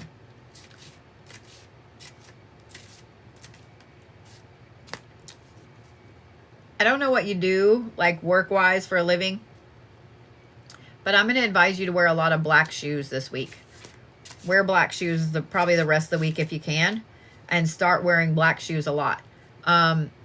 Shoes spiritually, you're a massage therapist. Okay. Shoes spiritually represent power. They represent personal power. This is why you see them used in a lot of folk magic workings and stuff like that. I am going to advise you to go buy yourself a new pair of shoes this weekend. Go buy yourself a new pair of shoes this weekend.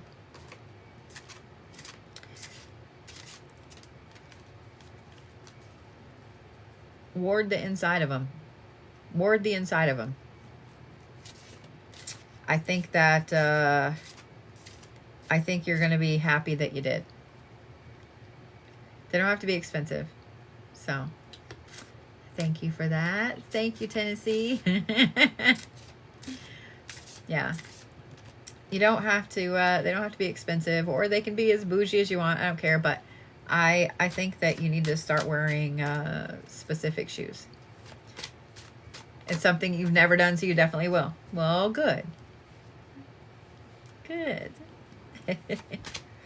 Yeah. Shoes represent your personal power. There's a reason that we all have a pair of shoes and have had a pair of shoes in our life that makes you feel powerful. My first big girl job, I had a pair of, they were literally the most boring black heels ever. Just plain black heels. That heel was about this big, was kind of chunky. They were boring, but you could hear me walking down the hall across the building. And I loved them. They were my power heels. Even though they were the plainest shoes I owned. I have a couple pair of boots right now that I have about worn out because they're my power boots. They're my power shoes. And when you wear those shoes, y'all all are thinking about your favorite pair of shoes, your power shoes. When you wear those shoes, you start to realize how powerful you are. You feel like nothing can knock you down in these shoes. Just saying. Just saying. Shoes represent personal power. So go buy yourself a new pair of power shoes, Shannon. And don't make some quick decision either, okay? Don't make some quick decision either. Try on a few pairs, find the right pair. Okay?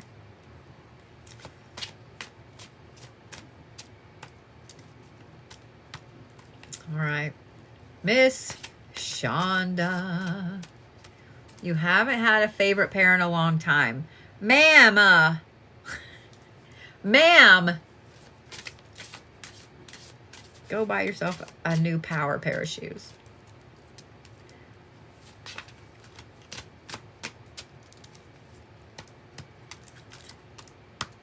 All right, Miss Shonda.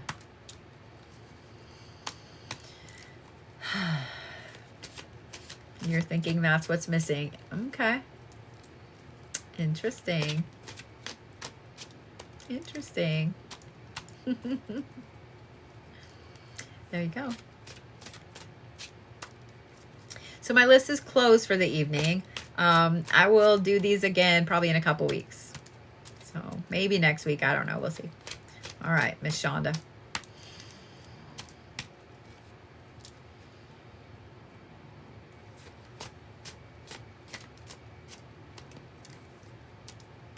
There we go. You had a hidden color there for a minute. There was like a bright cobalt and a really bright green. And then I was like, all right, I know there's a third color over there. I kept seeing the cobalt and the green. And then it kept like going behind. Well, it would be like this, like going behind the green where I couldn't see it. And white, a little bit of white. It keeps coming out and back in. So very quickly, this cobalt is a very protective color. Like you are being super, super protective of you right now, of Shonda. I don't know what has you on high alert, but it's almost like you're seeing everything more. I feel like it's specifically something with your eyes. Like you're noticing everything more. Colors look brighter. Things look different. Like you're noticing it really, really big time. The bright green, I think that's a little bit of a mix between both a very analytical aspect and it's not a physical healing aspect. It's more of a, think of the right words.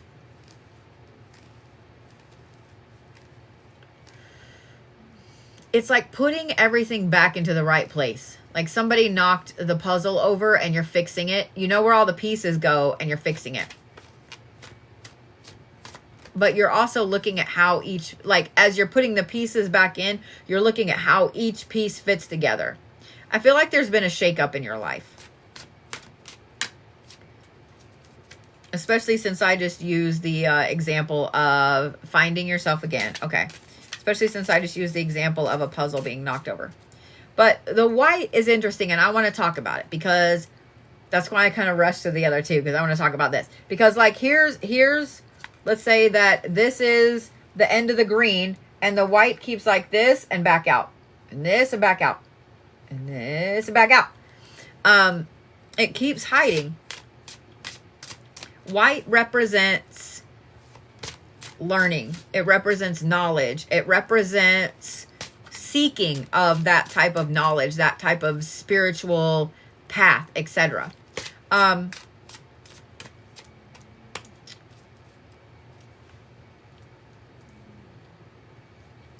This is a conversation I've had a couple times over this last week with a couple of people. The universe is going to always put you where it needs you to be. It's up to you if you want to embrace it or not. I think that you've had an interesting version of you knocking at the door for a while. And you've been afraid to let it fully in. You've been afraid to let it fully come out and play. I think that you do sometimes, and then you get nervous that somebody's not going to like you, or they're going to take it wrong, or you're going to be ostracized, or whatever it is. You need to just embrace that. You need to just embrace the crazy. Because that white part of you that keeps peeking out, you're trying hard to embrace it all. That white part of you that keeps peeking out, those are answers to all of the questions that you've been trying to find. They are. Those are the answers to all of them. Doesn't mean it's going to come, written on a piece of paper for you to see, but those are some really intense answers that you've been trying to find. You okay, Zeus? The other thing I want to say about it too is that white is a gorgeous, gorgeous energy shade, and it's one that will make sure you're in the right place at the right time, and it's one that will draw you to all of the things that you need to do and have and know as you are moving forward. And the more you embrace it, the stronger it will become and the easier it will become.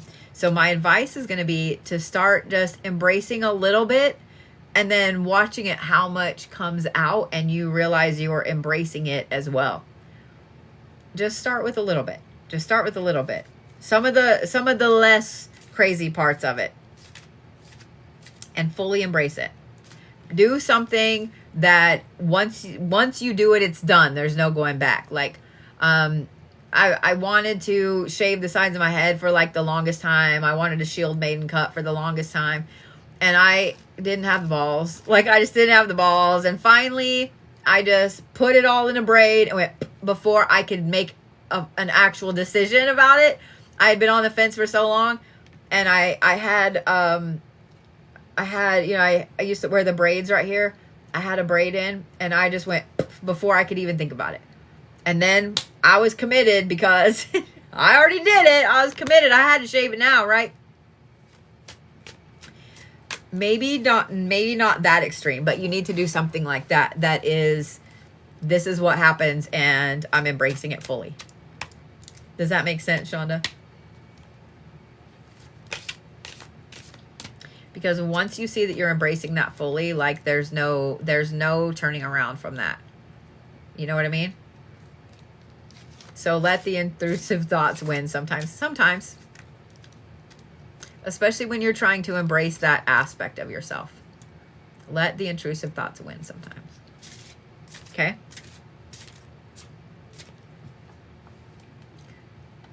I'm glad that made sense, Shonda. I'm glad that made sense. You are so welcome.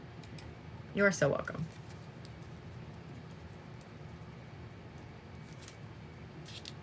All right. Ashley E. Ashley E.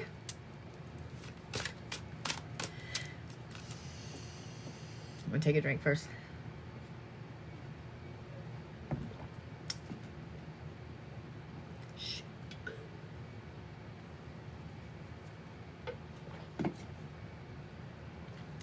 Too late at night. You didn't need to know.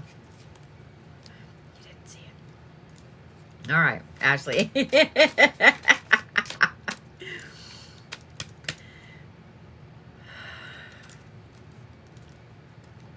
I mean, you got to have water with your energy drink and vice versa, right?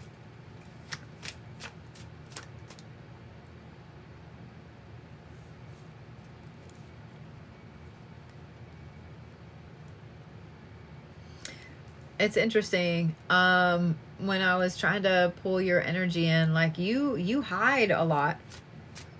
You have this really pretty, like cotton candy color energy, like a really pretty baby pink and kind of lilac-y lavender purple.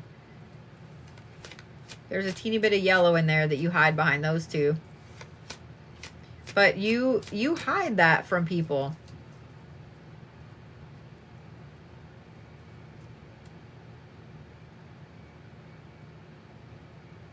You put on red over it, but it's very thin, like it's a super thin layer. Okay. You're a peacemaker at heart. You're a peacemaker at heart. That gorgeous, like baby pink color. You just want everybody to be happy around you. You're such a sweet person. You're such a loyal person. You just want everybody that you care about to be, you just want everybody to be happy and calm. The fact that you hide that energy tells me that you've been around some very volatile people. It tells me that you've gotten to be very good at pulling your energy back, at protecting it, at hiding it. And I think that these volatile people are either, like people that are alcoholics or people that are very abusive or whatever it is that you've kind of been like, and no, I'm not doing that. I'm not going to be around it. You learn the hard way several times. I think that you're a master at like dodging and pivot. You know what I mean? You see somebody coming in your path, and you're like, oh, red flag. That is a walking ball of red flags. And they might see you and have you in their sights, and you're just like, boop, boop. You just kind of go around. That lavender color, that lavender lilac color, though. Let's talk about that. I think you are intensely empathic. Intensely empathic. I think you're intensely gifted as an empath as well. The reason I say that is because when I said that your energy looks like cotton candy, I wasn't kidding. You know when you see cotton candy at the fair or whatever, and it's in the bag, and the pink and the purple, you can see the line between them, but the line also like kind of feathers together a little bit. You are a master at using one gift to amplify the other. So this peacemaker gift, you amplify it with the empathic gift, and you amplify the empathic gift with the peacemaker gift. But that red that I said comes over the top of it, you have had to learn to be mouthy, for lack of a better term, when it comes to yourself physically and when it comes to yourself spiritually. I wouldn't be surprised to know that you either changed your name or went by a middle name or something, or you have a nickname that you'd rather use. You're not somebody that is going to sit around and just let people take advantage of you, even though you have that pink energy underneath. You want everybody to be happy, but you're not going to let everybody be happy at the expense of hurting you anymore. Does that make sense? But let's talk about that little yellow that I said. There was a little piece of yellow down there underneath the pink and the purple. I see your little side hustle entrepreneur idea down there. I see it. I see it. It's not fully fleshed out yet. I see it down there though. You've been baking this idea for a little while, and I'm going to say this. Oh, good. I'm glad that makes perfect sense. I'm going to say this. Let it continue to bake a little bit. Let it continue to bake a little bit, and you do some planning. And right now it sits more over under that purple. Girl, don't you tell a damn soul about that idea. Don't you tell a damn person about that idea. I think that if you do, the person you least expect is going to steal it. I think that you're one of those people that you have such a unique energy signature that people get insanely jealous over the littlest fucking things with you. And if they see a way that they can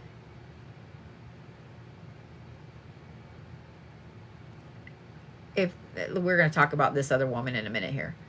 If they see a way that they can fuck you over, they're going to do it. The reason I paused is because in the middle of saying that, I was about to ask, who is the blonde woman? All I can see is her part of her hair, but it's like blonde, honey, and kind of a little bit of a medium brown. She's got lowlights and highlights in her hair. I think her hair is probably more of that medium dark blondie brown, but she has honey color like highlights and blonde highlights, and they're very, very specific, strict, like she goes and gets them done or whatever. I don't know who this is, but you need to be careful what you tell that one. You need to be very careful what you tell that one. And I feel like she's gotten close to you on purpose. Honey, I don't think she's your friend. I don't think she's your friend. All I can see is this hair and alarm bells. I don't think she's your friend. And if you're like, well, I don't really know anybody that has hair like that, watch and see who comes to work or to a family reunion or whatever with their hair like that. Just watch. Whoever this is, they need to be fed the wrong information on purpose. Does that make sense? I just dropped a whole bunch of my cards. Way down there. Well, I thought a whole bunch. Maybe just two. Felt like way more than two.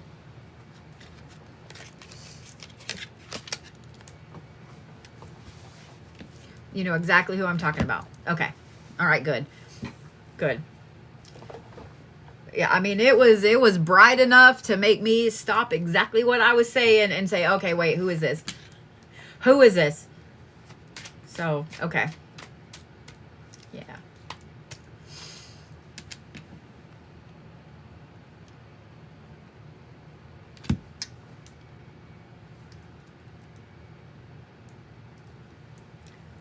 I'm just going to leave that right there.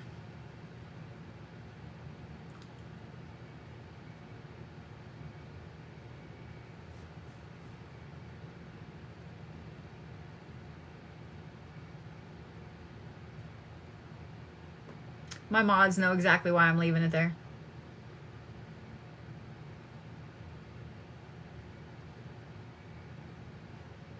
Thank you, Scarly.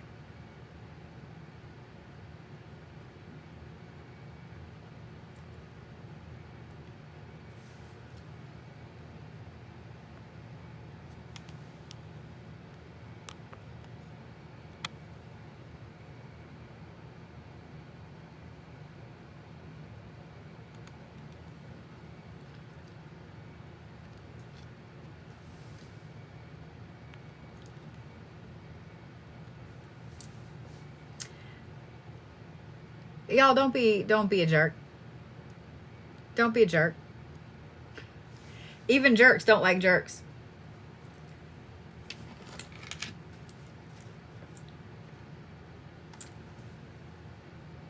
I'll go through that account later.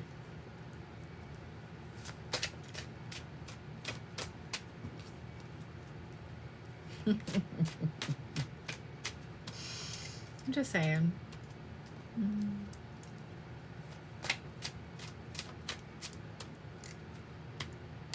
Now that's a good tip. Make a comment about her hair and see how she acts. Just saying. Just saying.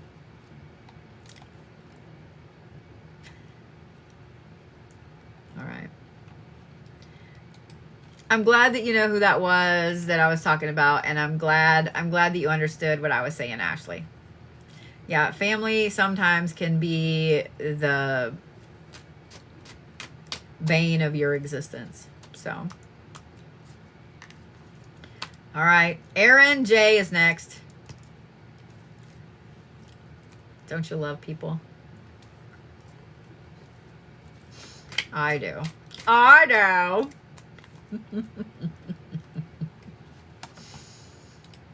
I know.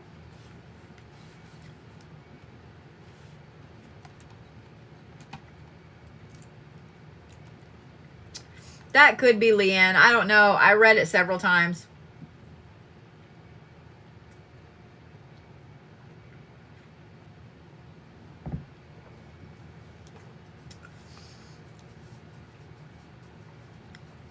That could be Leanne. My mods have a chat that I have up. Just saying.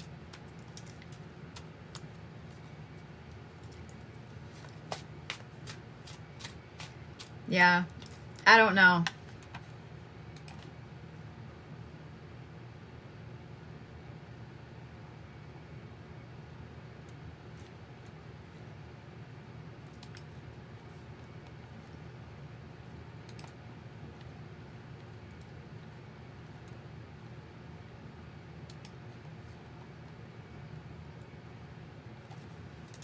Leanne might be right. Go ahead and unblock that one, and I'll look at that account later. Yeah, go ahead and unblock that one. I'll look at that account later. So I'm going to take a quick potty break because I've been drinking a lot of water today. And so let's do that. And then Erin is next. There's Erin right there. Y'all have like 1 whole minute. Y'all have like 1 whole minute.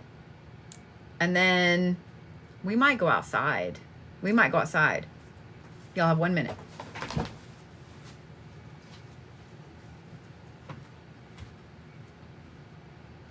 Oh, it's only 78 up here.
All right, so y'all had a minute and 30 seconds.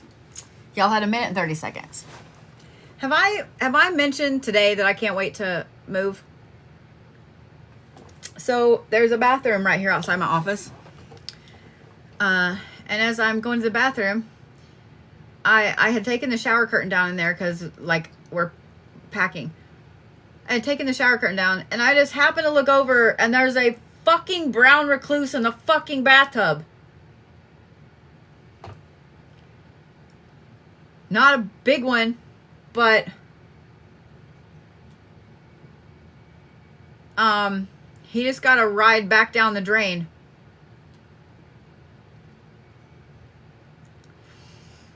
It was like a little one, only like that. But yeah.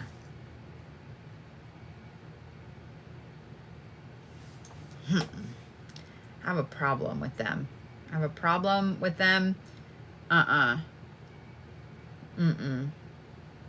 That is, I've been bit by those 3 times in my life, and no, absolutely not. I don't want to take my eyes off it to get something to smash it, so that's why I turned the water on. That's why I turned the water on.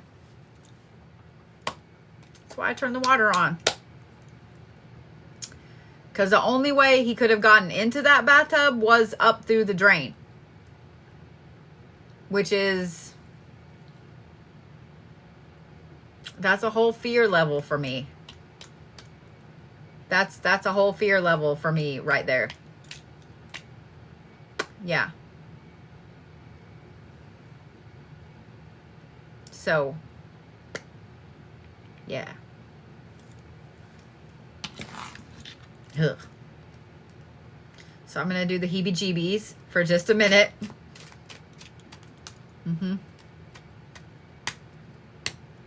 Just going to do the heebie-jeebies for a minute. Yeah. I know he was trying to be very inconspicuous too, and just, if I don't move, the human won't see me, but bitch, I saw you. That bathtub is a really pale beige, and you are not.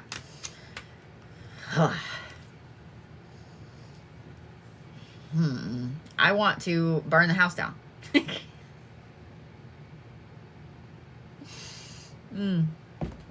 We have wolf spiders here that are really big. The grass spiders here.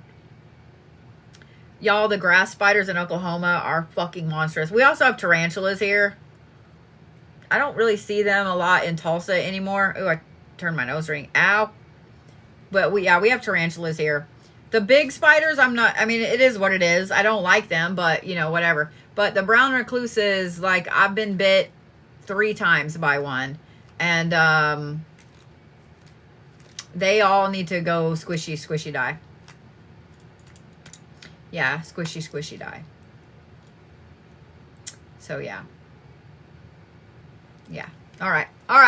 Erin. It's time for Erin. Yeah, those are not ones to mess with. Nope. I don't want to take my eyes off those bitches. No, ma'am. No, sir. All right. Don't kill spiders with fireworks. That's not funny, but it is. Yeah, they're not fun. If y'all have never been bit by a brown recluse, don't put it on your bucket list. Do not. It's not. No. Yeah, don't put it on your bucket list. Just saying. Apparently my cat doesn't, though, Victor. Apparently my cat doesn't. My cat's been on a rampage today. I watched him do this crazy ass leap earlier, and yeah. All right, Erin.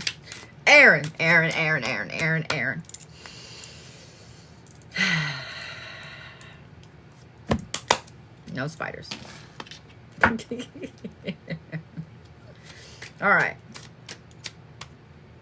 Oh, there's my nose again. Somebody's talking about me. Everybody probably laughing at me about the spider issue.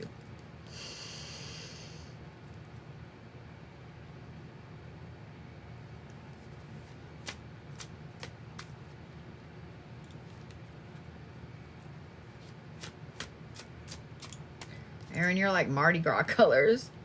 It was like green, blue, green, blue, green, blue, green, blue, purple, yellow. You like Mardi Gras colors. They're very bright, like darker, bright jewel tones, though. Not anything little, not anything calm and quiet. It's interesting. You're going to New Orleans in 2 weeks. Stop it. I mean, not quite Mardi Gras time, but that's funny. The blue is kind of it's not navy. It's a little bit darker than cobalt, but still you can tell it's blue. The green is bright emerald. Purple is bright royal purple, and that yellow is just bright golden yellow, like goldenrod yellow. Very, very bright, vibrant colors. I would say, well, let me start off by saying this. I think that it's fantastic that you are being unapologetically who you are. I think that it's fantastic that you have just decided that you are who you are, Erin. That you are unapologetically loud, that you are bright, that you know, like you have decided, I don't care anymore. All of those colors tell me that you know that you're a very fierce protector and you're not sorry about it. You know that you pay attention to every single little teeny tiny detail and you're not sorry about it. You know that you are just witchy, crazy, spiritual, and you're not sorry about it. And you know that your brain works different. I also wouldn't be surprised, especially with the way that these colors are very bold and bright and lined up, and that bright ass yellow. I wouldn't be surprised if your neurospiciness includes something like a little bit of dyslexia or words shifting around on you sometimes. I also wouldn't be surprised. I still feel like I was, because I also wouldn't be surprised to know that that you get headaches, that you get migraines. But you are very unapologetically you. I want to talk about the blue specifically, because I think that you've been very detail oriented your entire life. I think that you notice everything about everything. Your words get jumbled a lot and you get lots of migraines. Okay. I'm sorry about that. I think that you've always noticed everything about everybody. And I would bet that when you were a kid, your parents or other people called you nosy, like, stop being so nosy, stop being so nosy. But you noticed everything about everyone. And if they ever needed to know something, they'd be like, Erin, did you see this? Yep, I did. Like, you notice everything about everyone. It's not nosy. It's a survival instinct. But I want to talk specifically about the blue because I love you right back, Jacob. The blue is very, very protective. Either you've always been a very fierce protector or this is a new gift that's popped up. Protection, being very good at protection is fantastic. Everything has its good and its bad, but being really good at protection is fantastic. I'm going to say to absolutely trust your gut if you feel like you need to put protections up for other people. Do you have a son? I don't understand. I keep feeling like it's like put him up for this young man, like teenager, maybe late teenager, early 20s. Dark hair. I don't know what it is. Like, I just keep seeing it to put protections up. 2 daughters. Okay, I don't know who this young man is then, but I just keep seeing it.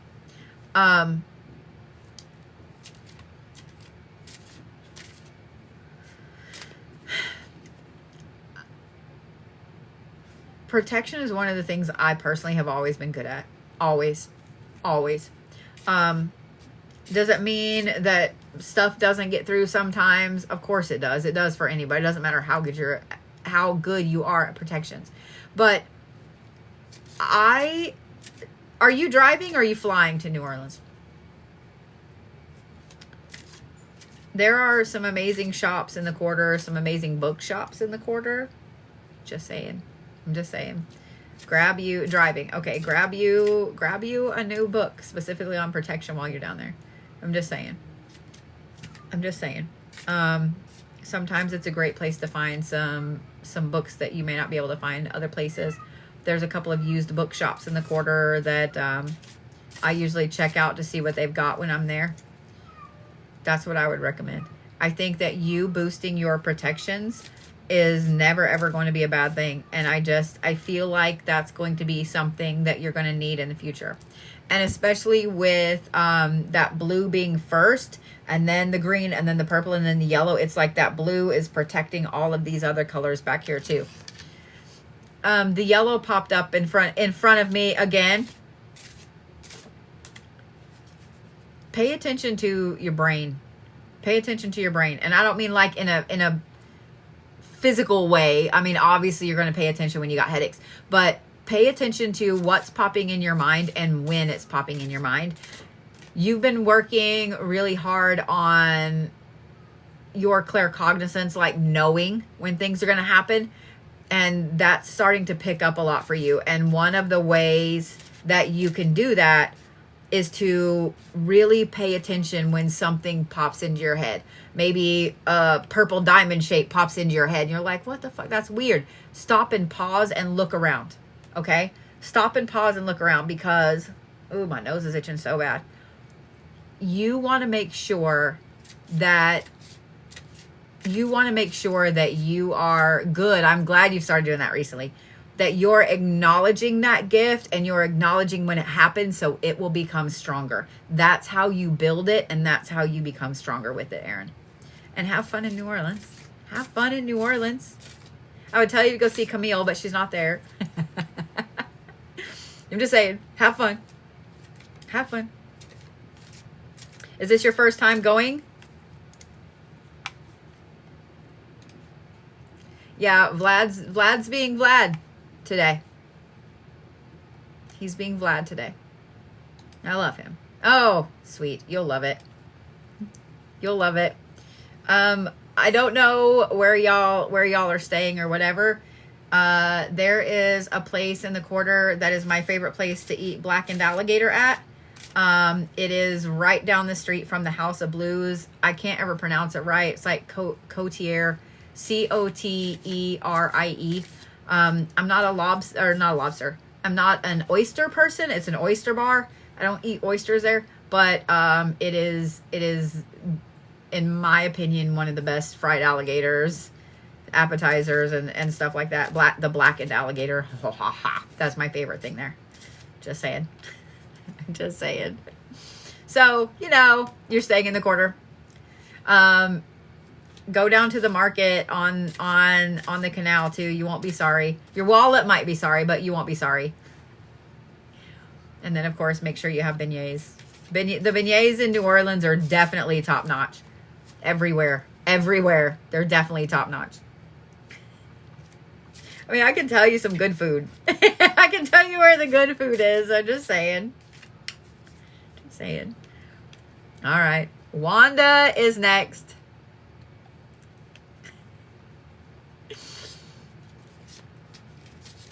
Mystic, are you ready?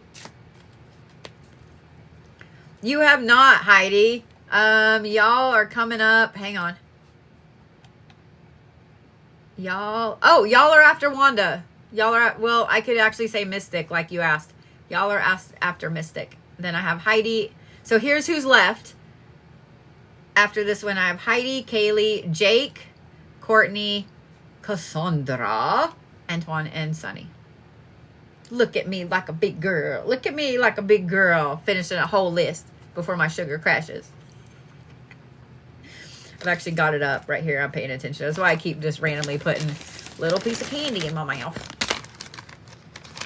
I'm starting to do the downward spiral, so.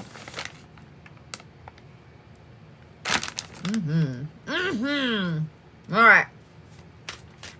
Mystic.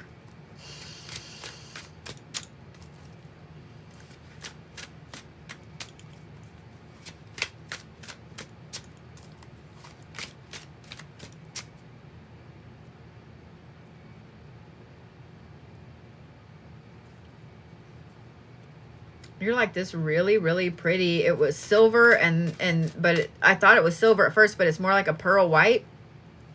And then it's kind of frost green. You a little magical shit. Okay.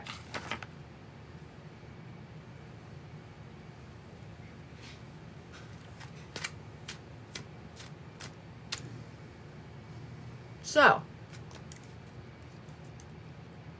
Mystic.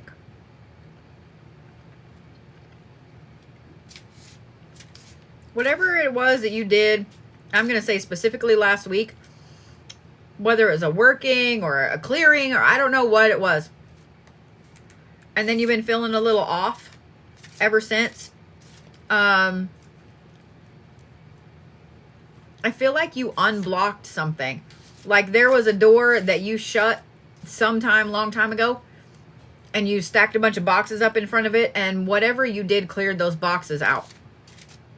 I don't think you've opened the door yet, but I think this is why you've been having like the dizziness, the weird kind of head pain that's been moving around. I think this is why you probably felt a little crazy this last week. Because that gorgeous kind of silvery pearl color, that is being super, super in tune with your gifts and abilities. That is, girl.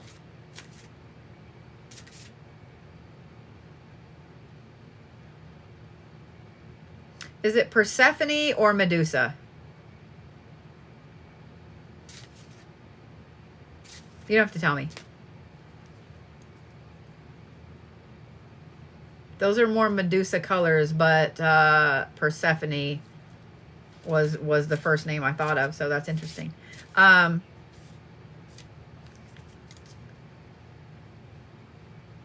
Medusa, okay. I'm gonna say this. Because Persephone's name came up first, I would say hi to her. I think this is separate from the other thing. But because her name came up first, I would say hi to her first. Not first, but you know what I mean. I would just say hi to her. I don't know why she's hanging around. I feel like it's just a visit. It's not, she's not going to be there for a long time. Like she's in town for the night and wanted to say hi. That kind of like quick visit. And I actually don't think that she's here for you. I think that she's here for somebody around you. But she wanted to say hi. Okay. Like she's on a layover. Does that make sense? Your daughter. Okay. And that totally could be. Are you a channel?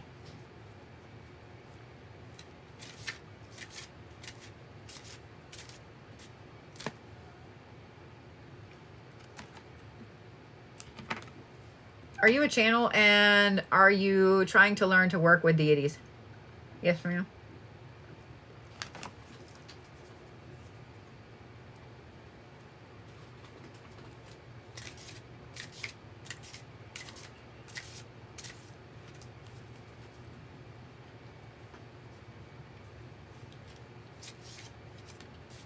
No, I mean, as in helping them get in touch with people that aren't listening.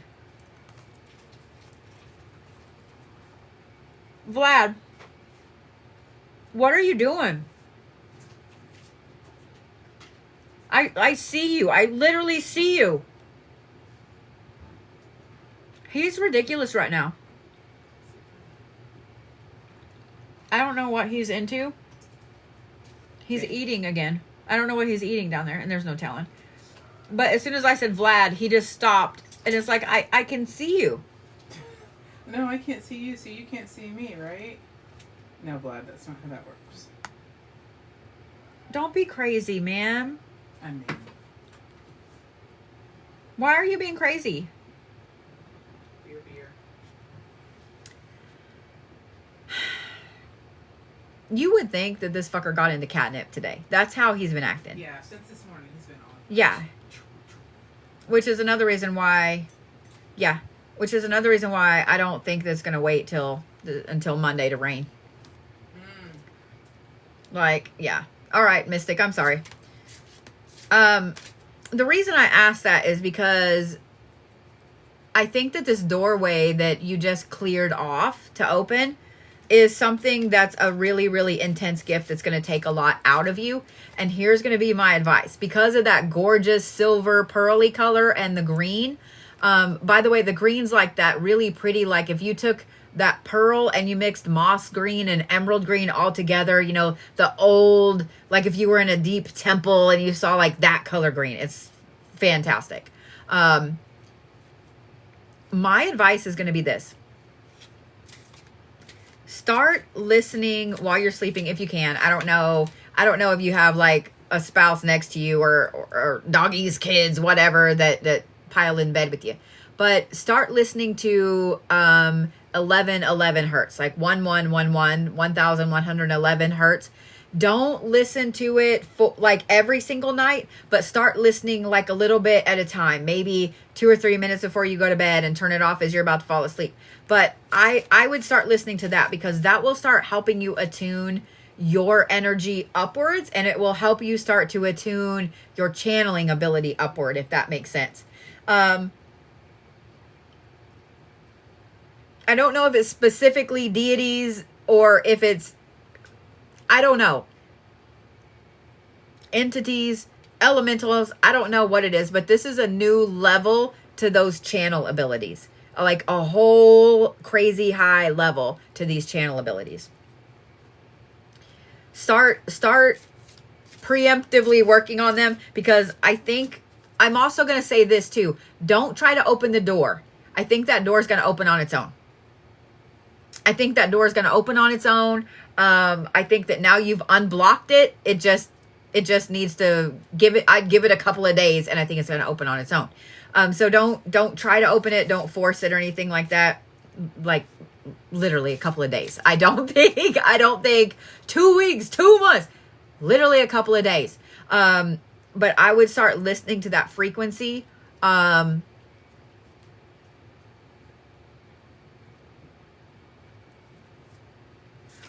Do you have a large piece of clear quartz? You've been feeling weird lately. Girl, I think everybody has. I don't think it's just, I think everybody has. I mean, show of hands if you've been feeling off the last couple days. Just saying. Is it kind of, it's not round, but it's like a rounded tower. Am I right? I love that everybody's like, yup. Spot on. Okay. You know that's your portal, right? You know that's your channel, your portal, right? I assume you probably know that. That's a gorgeous piece, by the way. That's a gorgeous piece, by the way. That is going to be an intricate part of you working with this new gift and ability. You figured it maybe. Yeah, it totally is. That is going to be a really big part of this new gift. You better be it broke you. I mean, that's a really cool piece. That's a really cool shaped piece. That's why I was like, is it like rounded on the top? Like, I don't know. Yeah. I understand. I have a couple pieces like that I had to have. Like, I had to have this piece. So I get it. I get it. I get it. That's going to help you with this new aspect to your channeling. Just so you know. Just so you know. But yeah, say hi to Persephone. I don't think she's going to tell you why she's here, but just say hi to her. And then I would start programming. I would start programming that baby. I would start programming that baby. Okay. You can play that hertz to it as well. The 1111 hertz. So that'll help. All right. The Heidi and the Kaylee are next.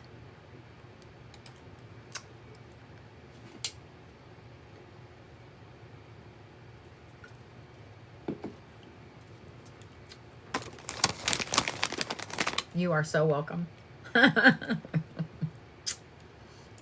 You're so welcome.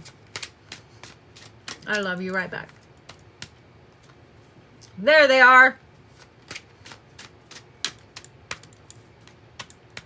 By the way, Heidi, I'm waiting on your read to upload on YouTube from last night. No, you can all play it. You can all play it. Mary. 1111 is a great hertz to help with, let me chew up my candy first.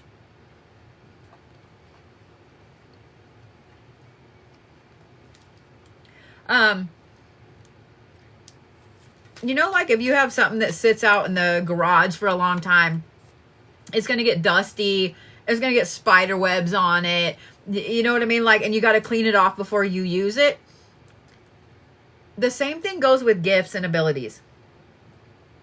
And even though a lot of us use our gifts all the time, I literally use mine for work. I use mine probably 8 to 10 hours a day. That's why I go and pass right the fuck out when I go to bed. But 8 to 10 hours a day. Most people don't use theirs that much.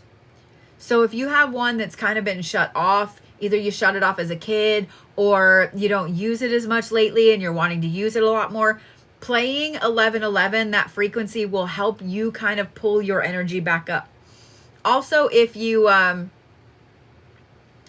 work in a really toxic work environment, if you have somebody in your house that watches the news all the time, if you have somebody around you that's negative all the time, or just the world in general, if you're just out and about in the world in general, playing 1111 will help you kind of raise your frequency and your vibration back up to be where you want it to be. It'll help make your gifts and abilities stronger, basically. But if you're not used to listening to it, usually anything over 900, when you're listening to the solfeggios, you're going to hear 963. But usually a solfeggio playlist will have all of them in it, and they're only going to be for like 2 to 4 minutes. If you're not used to listening to the higher frequencies, they can give you a really, really bad headache. So my suggestion is going to be to listen to them in little bitty snippets. So like I told Mystic, listen for a couple of minutes before you go to bed and then turn it off right, before you're like sacked out. I don't know why I did that. Before you're sacked out. Because you don't want to wake up with a really nasty headache. And for those of you guys that already have migraines or tension headaches or ocular migraines, you don't want to put yourself in one. Does that make sense? Whenever you start getting more used to them, if you want to listen to one while you sleep, I recommend 333. 333 is a fucking fantastic one to listen to while you sleep. It's lower level. In other words, you're not going to wake up with a headache. But my recommendation is to find a good playlist of these solfeggio frequencies.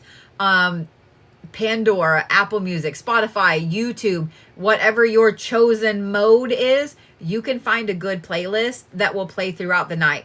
That's what I would recommend. Start there. Each one of those is associated with a chakra, with a part of the body, so it heals part of the body. And especially since we're all around cell phones all the time, we're all around all the crazy frequencies out and about in the world and so on, and the crazy weather that you kind of can't convince me is not related to that, but we're not going to talk about that because, I don't want to get in trouble. It's not a bad idea for you guys to all start listening to the solfeggio frequencies. I need to do a video. But 1111 can hurt your brain a little bit if you're not used to it. So you can start with 333 at night. And then go from there. But that's what I'd recommend. Start now. Start attuning yourself now. Does that make sense?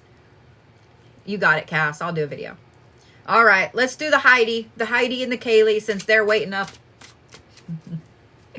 Everybody's waiting up. All right.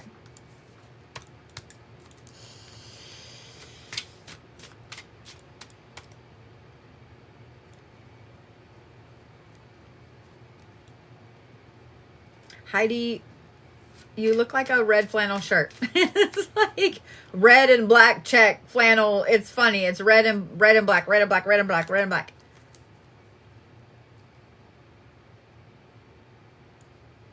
Boy, that vacation was good for you, wasn't it?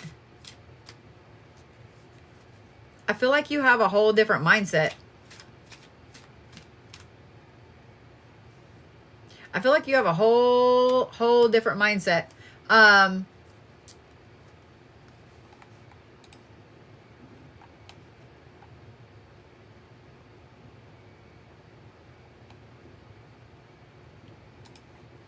Don't be creepy, guys.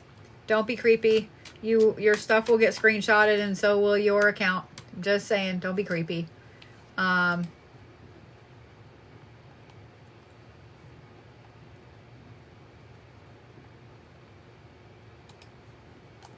Just saying.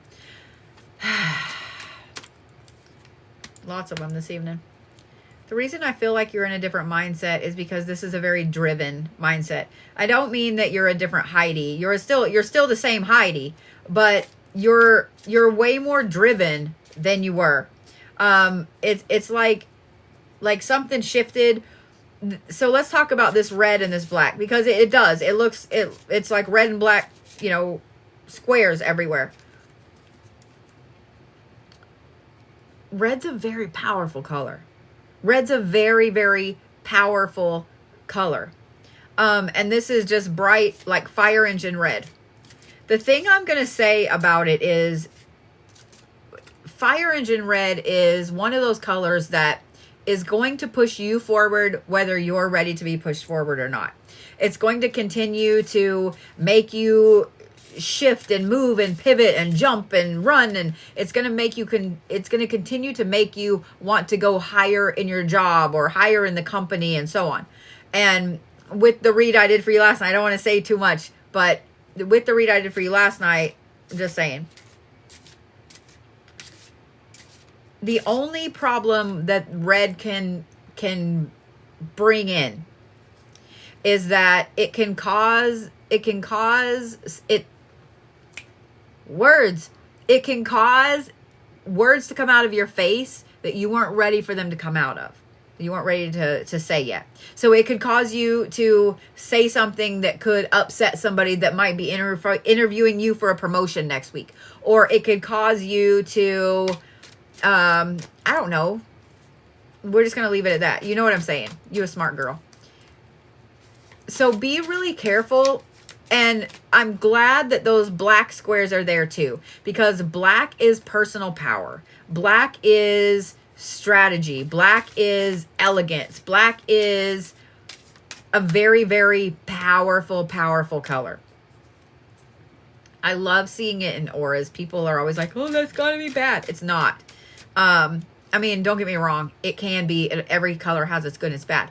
But I think that the word strategic is what, your words don't work like this sometimes a lot. Strategic is the word you need to remember. It's the word that it needs to be your theme word for right now. Strategic. What strategically do you need to do at work tomorrow or Friday or whenever to be ready to move forward with your personal power, with work, with goals, etc.? What strategically do you need to do at home to get you ready for that? What strategically do you need to be looking at or learning or whatever? I think that gorgeous red color is going to push you forward so much. It's going to rocket you upwards. And that black color that's in there is going to keep you there. And I know that that's something you've been working on for a while. I feel like the timing is about to hit that just right phase. And just like, you know, when a tea kettle goes off, I think that it's going to be like that. I said this last night in your reading, and I'm going to say it again tonight, even though you haven't heard your reading from last night yet. I'm going to say it again tonight. Be open to move. Be open to moving. Be open to movement. Just saying, be open to movement. I love the black. If you can incorporate more black and red into your outfit. Just saying. I'm just saying. Incorporate more black and red into your outfit, which I know Kaylee is not going to be upset about. Yeah, just the word strategic. Just have the word strategic in front of you as much as possible. On your phone, on your bathroom mirror, whatever. Strategic. Okay? Because I think seeing it will help you shift your mindset into what's coming.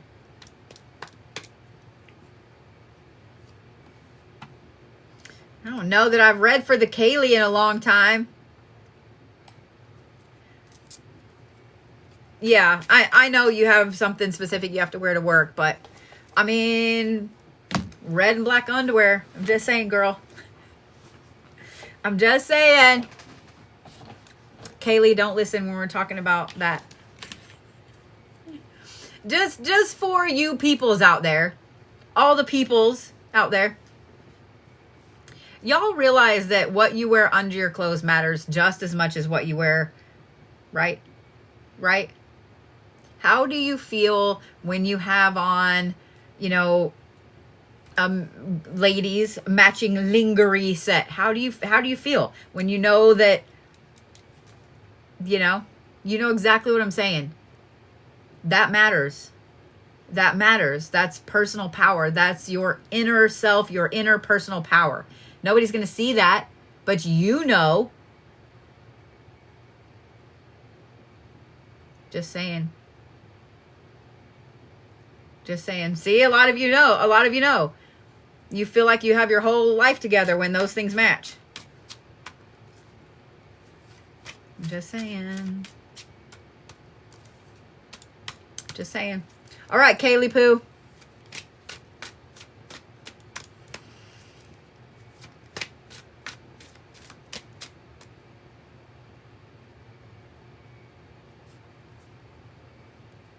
All right, what's wrong? What's wrong with you? I don't know if you're just tired or you're not feeling good. First of all, girl, take you some vitamins.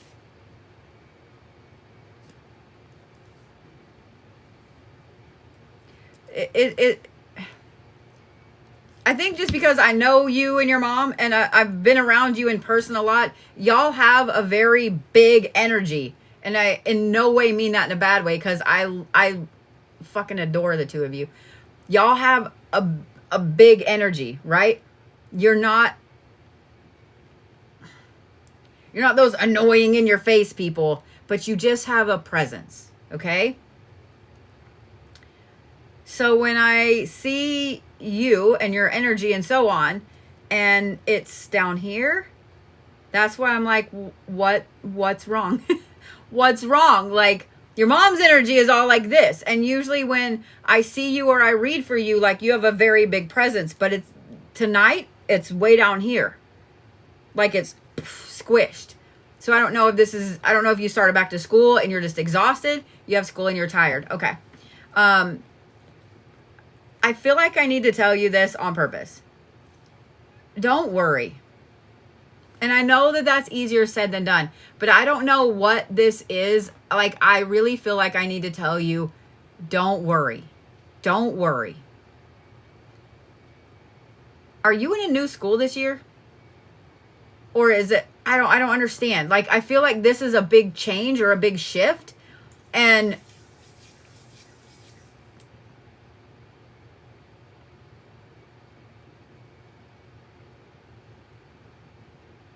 there it is. So your everything is like, it's your last year in middle school. Okay. That makes sense. So it's not a big change, but it is. It is. It's one thing knowing that you're going to be in that school for several years. It's a whole other monster knowing that this is your last year in that building with those people and so on. Okay, that makes sense.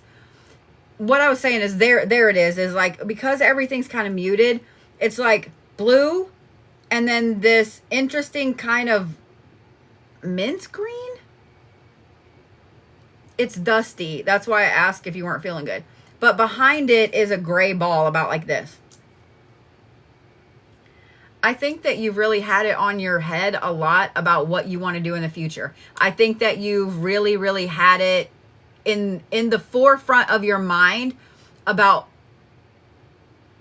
what you want to be when you grow up. And I think that it's something really interesting and that you've been kind of leaning toward it, gravitating a lot. But for some reason, it's in the forefront of your mind now, like right now. And as a mom, as somebody that's been to college, as somebody that has kids in college, and as somebody that's been in the workforce for a long time, I don't think that that's a bad idea. I don't think that that's a bad idea at all. And I'm just going to say this, unconventional jobs are almost always more rewarding. Are they harder to get into because you either have to have really weird specific training? Yes. Are they harder to get into? Most of them that are conventional do pay more. Okay. They do pay more. I don't ever think it's a bad idea. And let me plant this idea in your head when you said you want to be a police officer. Have you ever thought about forensic science? Because what I'm seeing is not really a police officer. Have you thought about forensic science? Just saying. I'm just saying. Or crime scene investigation. Just saying. I'm just saying.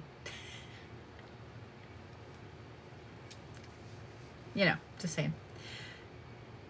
I think that this has been at the forefront of your mind, but let's talk about this gray ball that's back here in the back. I think that is weighing on you, this pressure about when you get older. Now, while I said that it's always a good idea to be looking at that stuff, don't let it overwhelm you. Don't let it squeeze so tight that you can't function and breathe and so on. I know that the world is crazy, and y'all, all you kiddos out there, you see way more than your mom did, than I did, than our parents did. You see way more of that all the time. You're bombarded with it all the time. And the thing I'm going to say is this. There's always shit going on. There's always shit going on. If you look back at history in the 90s and the 80s and the 70s and the 40s and the whatever, there's always shit going on. We just see more of it and we're more involved in it because of social media. There's always shit going on. There's always a war going on. There's always this country that dislikes that country going on. There's always some new sickness going on. There's always some weird animal thing going on. There is always. Always. You have such a strong soul and a strong personality, Kaylee, that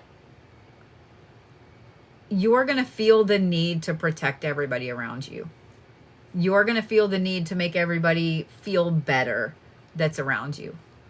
And I know that you learned that from watching your mom and from being around your mom, because your mom is that way. She just wants everybody to be happy and protected and healthy and happy around her. I know I said happy twice. And I think there's much worse things that you could see from a parent than that. But I want you to remember this. You don't have to fix everybody, and you're not responsible for everybody. You're responsible for Kaylee, and Kaylee is an awesome person. I think that this stress about this year and the tiredness that's kind of got the energy down, and whatever this stress is. I know that they changed the testing requirements in Oklahoma. I don't know if they've done it where you guys are, but honey, don't stress about it. Don't stress about it. I know that you're a smart kiddo, and you have such an amazing energy, and there are going to be so many people in life that can't handle that because your energy is stronger than theirs.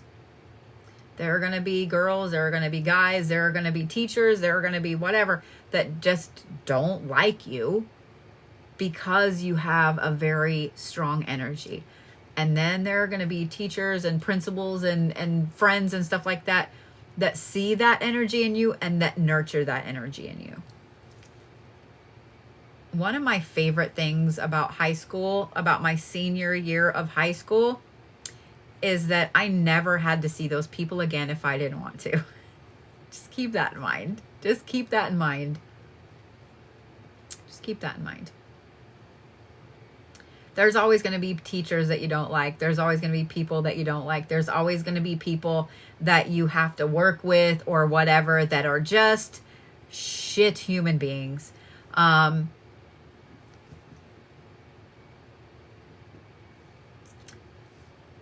Just know that it's probably because they like to be that way. Does that make sense? You're going to see this as you get older, that you're different than other people. You're different than other people. You're going to find people that are the same as you energetically. You're going to find people that are the same as you as far as what you want to do and your goals and your dreams and so on.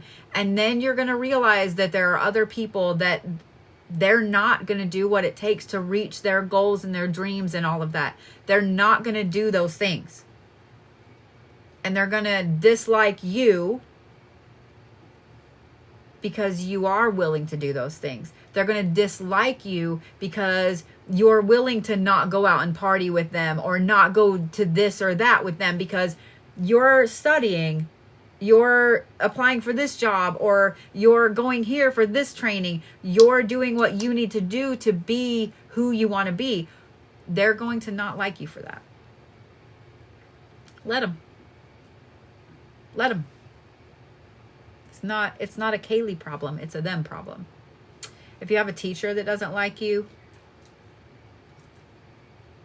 I'm probably not the best person to say anything about that because I was a little ornery in middle school. So I'm not the best person to say anything about that. Definitely not. But I'm just saying. I'm just saying. You never have to see that person again after this year. You never have to deal with that teacher again after this year. So it's good training. Consider it training. To be in a class with a teacher that doesn't like you, it's good training. Especially if you're wanting to be a police officer. Because you're always going to have people that don't like you. So don't look at it as you having a class that you don't like. Look at it as training. Just saying. Also, don't forget that sometimes mom is a little smart and knows what she's talking about. Your mom works in a field that is very male dominated, and just saying. I'm just saying. I'm just saying. But get some sleep, kid. Your energy's like, get some sleep. Get some sleep. Eat a good breakfast. Have a good day at school tomorrow. Have a good day at school Friday. And don't forget, I love the shit out of you. I love the shit out of your mom. And, you know, I mean, if you just need me to throw somebody in a jar, I got you. I got you. I got you. You just give me their name. You tell me what they look like.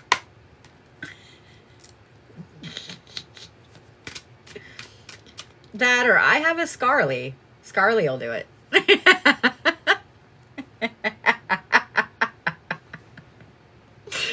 I'm just saying. All right. You ladies get some sleep. Okay? You ladies get some sleep.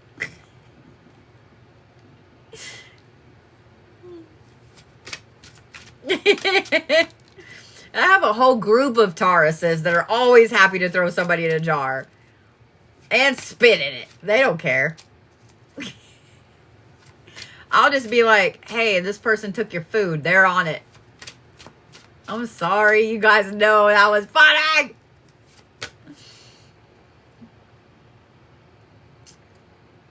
You would be the first female officer. I think that is an amazing thing, Kaylee. I think that is an amazing thing. Please don't give her ideas. I'm trying. Heidi, I'm sorry. But I mean, a jar is better than just flat out rearranging someone's chiclets and getting suspended. You know, I mean, I'm just wanting to rearrange someone's chiclets and doing a jar so they fall and rearrange their own chiclets. That's better, right? Tell me I'm wrong. Tell me I'm wrong. Then no suspension is great.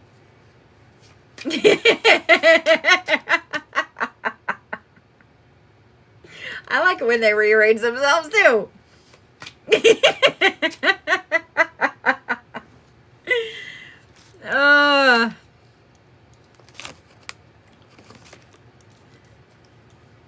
Just saying what I'm saying.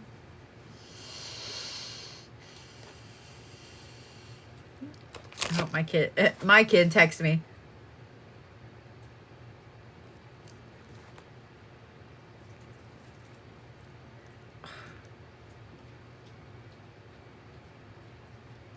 She's got class tomorrow. She needs to go to bed.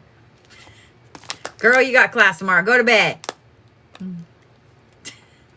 All right. Jake is next.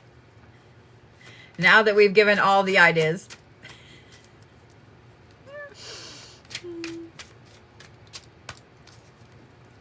There's Jake.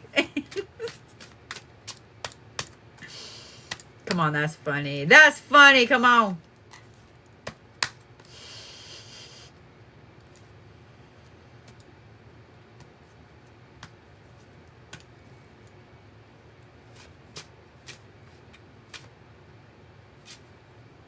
Boy, you're like every color. You're like, what the heck? Okay.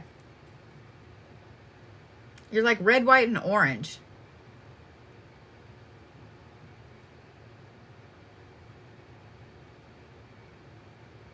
Yours is interesting. Like, normally I see them kind of like this, like in front of my face, right? But yours, I see it like this and out. Like, I can see it out like that.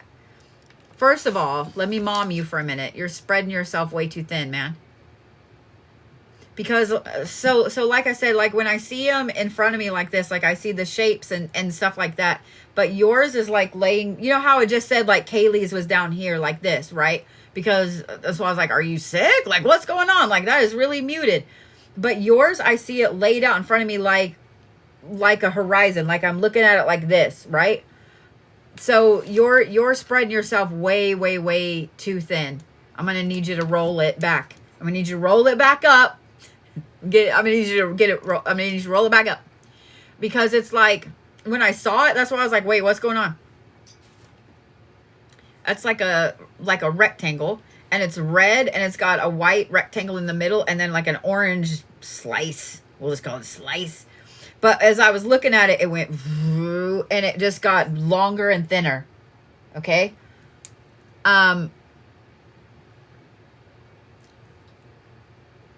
I think that you're doing it for the right reasons. I think that you're giving away so much of you for the right reasons, because there are people around you that you're trying to help out, that you're trying to move. I don't understand that. Not like physically move them houses, but you're trying to help move.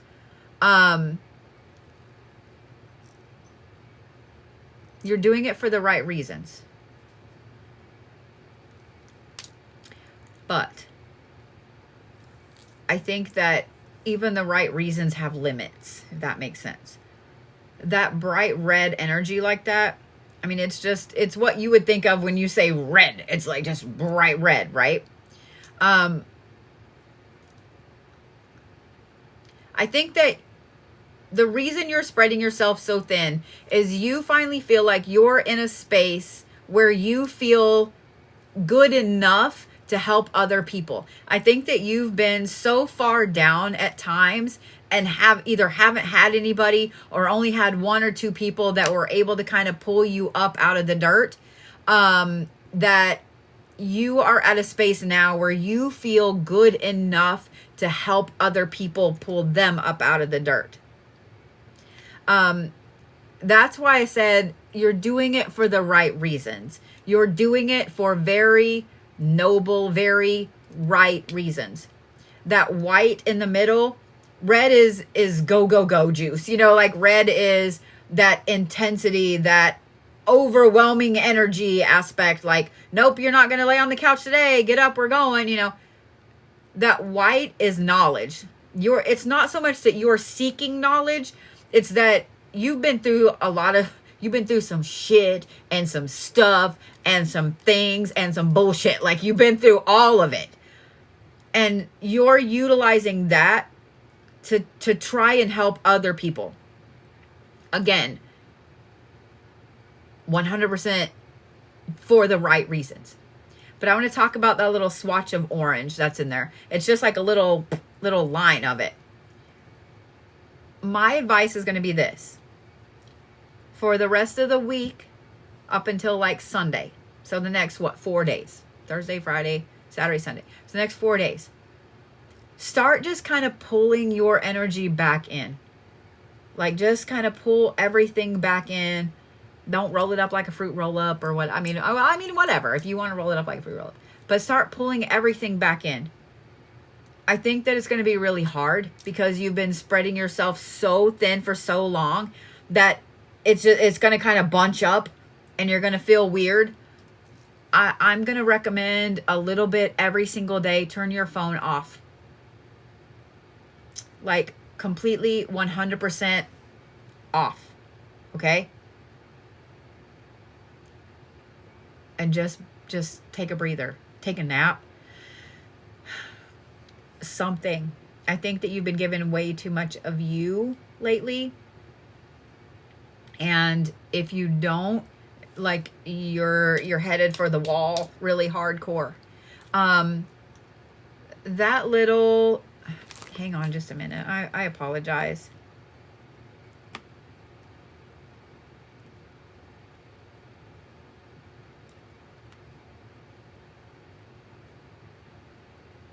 I love my kid.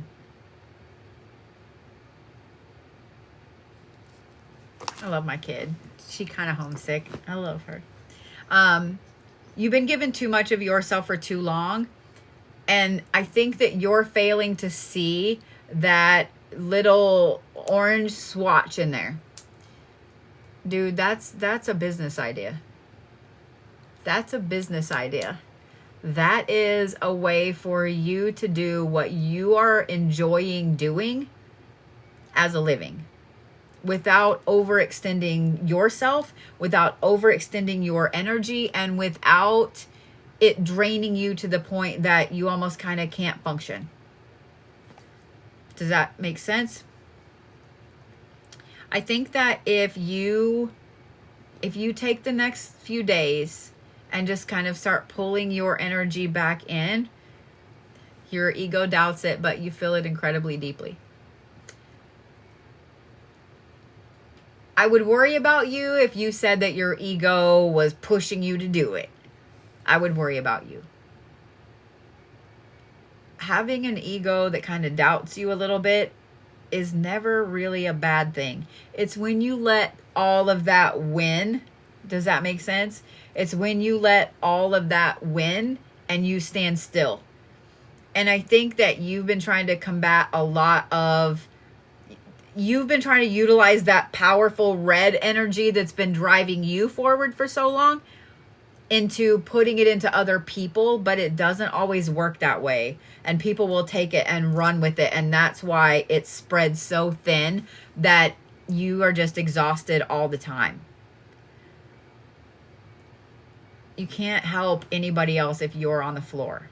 So take the next 4 days. I'm serious. The next 4 days. I mean, obviously, we all can't just be like, I ain't working. It would be nice.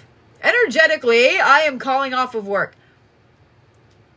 But you need to take the next 4 days and just not people as much as possible. If that makes sense.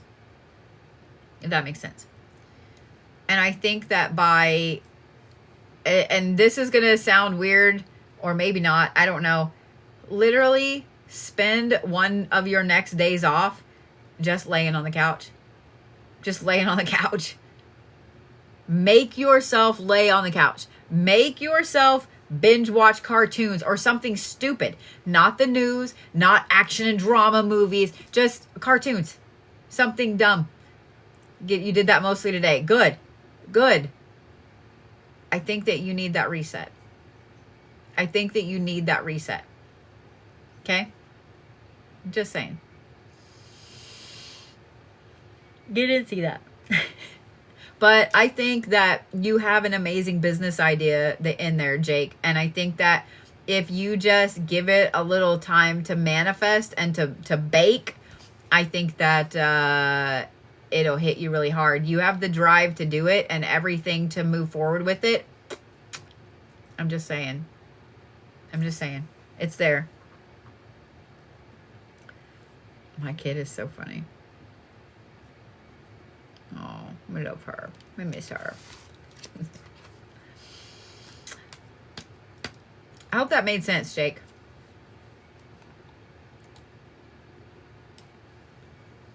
You want to know why you felt so unsure of what to do? You do need more of your energy to do it. Yeah. Yeah.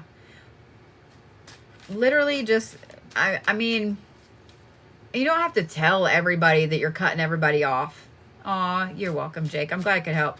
But, you know, if they get mad that you didn't text them back immediately, just be like, I had my phone off. I had my phone off. You know, like just, I had my phone off. You know? Everybody gets a break. They take their breaks. You get a break too. Okay?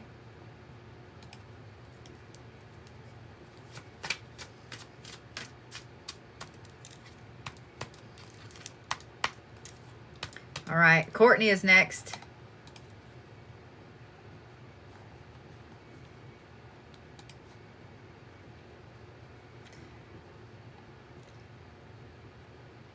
Let me answer that real quick. He said people are really mean this week. We have an interesting, really, really intense new moon on Saturday. Early Saturday morning. So when people are being mean,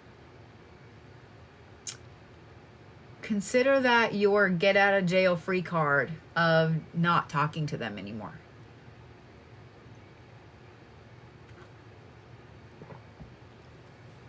Consider that the universe showing you who it is that no longer needs all of that energy you've been giving. All right. Ready, Courtney?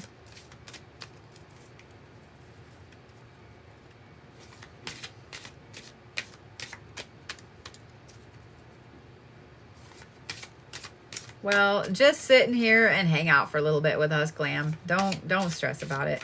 I know sometimes when people are I don't understand being mean. I just don't. You know what I mean? I just don't. I don't understand it. There's no reason. Everybody's hot or cold. You know what I mean? Like, depending on where you are in the world. Like right now, here, it's too hot. We're all hot. I'm hot. You're hot. The dog's hot. That man over there's hot. That chick's hot. Everybody's hot. We're all cranky. We all got our butt cheeks sticking together. Nobody wants to be here. We get it. I get it. We all have been having headaches and not sleeping good, and we got to work. We got to get up. You know what I mean? Like, I get it, but I don't understand. I don't understand just being mean to people just for the sake of being mean, or just to be rude, just to be rude. I don't understand. Everybody's going through some shit. I get that, but it doesn't give you the right to be mean to other people, you know? Now, if somebody's mean to you, that's a little different. Like if you come at me nine shades of sideways, and I've done everything I can to be nice or whatever, and you just keep on, okay, bitch. But usually I'm gonna walk away because I don't got the energy. I don't got the time to deal with you. All right, Courtney. Here we go. We've got Courtney, Cassandra. Ready?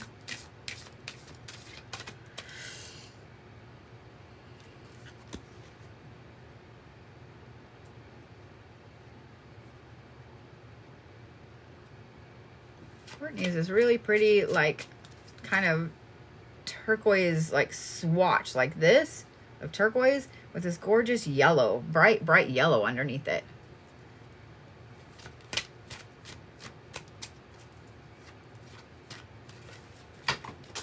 And then I'm just going to drop cards, because why not? We are not going to run over the cards. So, I don't know if you've been having a lot of headaches lately, Courtney, or what it is that's going on, because it seems like you're being very protective of your brain right now. You're being very, very protective of your brain right now. I think for good reason. That's why it's like, I don't know if you've been having a lot of headaches or what's going on. I think it's for good reason that you're being very protective of your brain. But there is a thing of being too overprotective of your brain and your energy, and not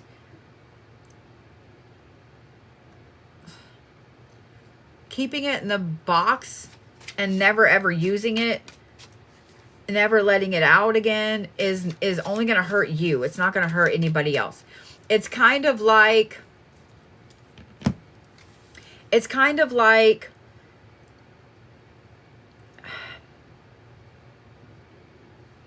holding a grudge forever.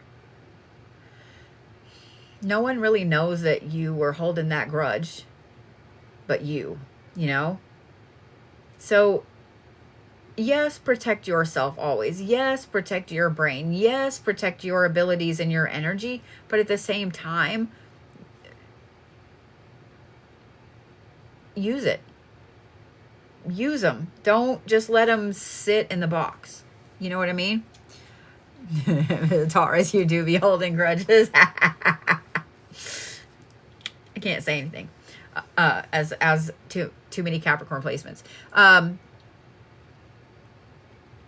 I feel like this stems from somebody hurting your feelings really deeply. I really, really do. Because that turquoise swatch like that, it's very protective and it's very healing. And I don't, like, if it was green, I'd be like, all right, are you sick? Like, what's going on? But that turquoise with that yellow underneath it, I feel like you're in protective mode of your energy, your ideas, like things like that. I feel like I need to remind you, or I feel like I need to just say this after I yawn. I'm sorry. I feel like I need to just say this. Not everybody needs to be privy to your ideas. Your mom passed on the 6th and her family has been served. I'm really sorry, Courtney. I'm really terribly sorry to hear that. Losing a parent, whether you were super close or not, hurts. And then having family that makes it worse makes it worse. Not everybody needs to be privy to your ideas and your mind and what you're going through and so on, especially if they're only going to use it against you. As a Taurus, you're also going to be very good at cutting people off and only giving the bare minimum of what they need to hear and so on. And that's what I would recommend. You're going to overthink it when you get home. You're going to overthink every little thing when you get home, but to their face, be that Taurus, okay? I understand now why you're protecting your brain and protecting yourself. I get it. Energy redecide. Energy aside. As someone who has been exactly where you are,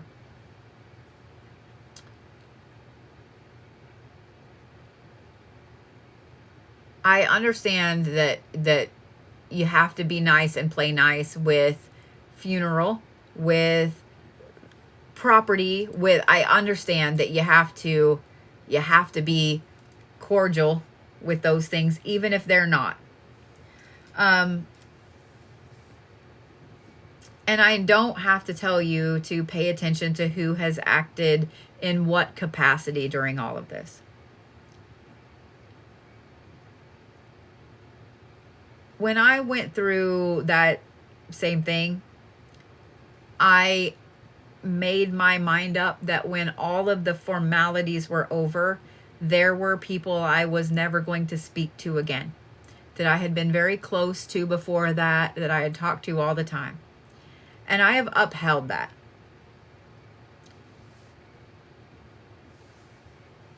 Much to other people's disagreement. And I am not sorry for it. How someone acts when someone that they care about passes away says a lot about them. It says a lot about them. If they cannot be compassionate with you, knowing that that was your mom that passed away, don't care who they are. If they cannot be compassionate with you, even if you were acting an ass, you just lost your mom. Even if you just shut down and didn't talk to anybody, you just lost your mom. If they can't be compassionate with that at all, then they don't deserve to be in your life afterwards. And I know that some of you guys are like, well, that's really hard because it's my uncle or whatever. It's not, though. It's not.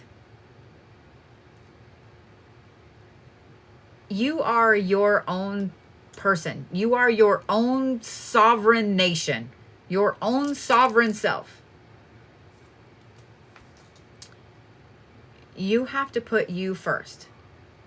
You have to put you first. Seeing that big swatch of turquoise like that, it tells me that you're not in a place where you can not protect the brain yet. You're not in a place where you can even start unpacking all of the ideas and the things that were going on before, and knowing that that is the reason why. That is a big reason why. If anybody tries to push you into making a decision, into doing something, into moving, into selling stuff, giving stuff away, into whatever. If anyone tries to push you into, well, it's been 2 weeks or it's been this. And if anybody tries to push you into anything more than you are ready to do as your friend, will happily fuck them all the way up. You are allowed to take every bit of time that you need. Okay? Period.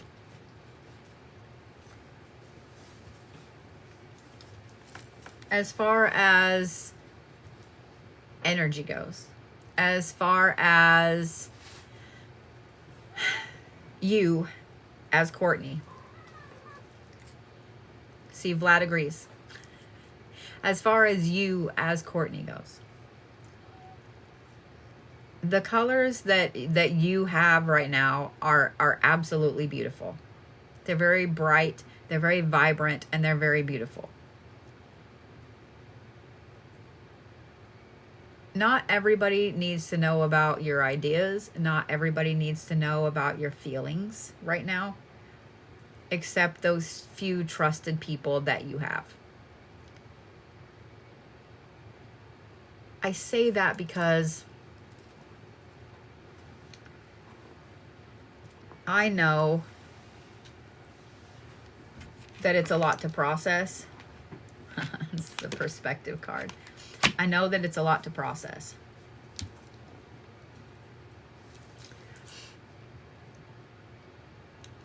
Nobody can say or do anything to make you feel better. Nobody can say or do anything to fix it. Nobody can say or do anything to magically whisk you 5 years into the future.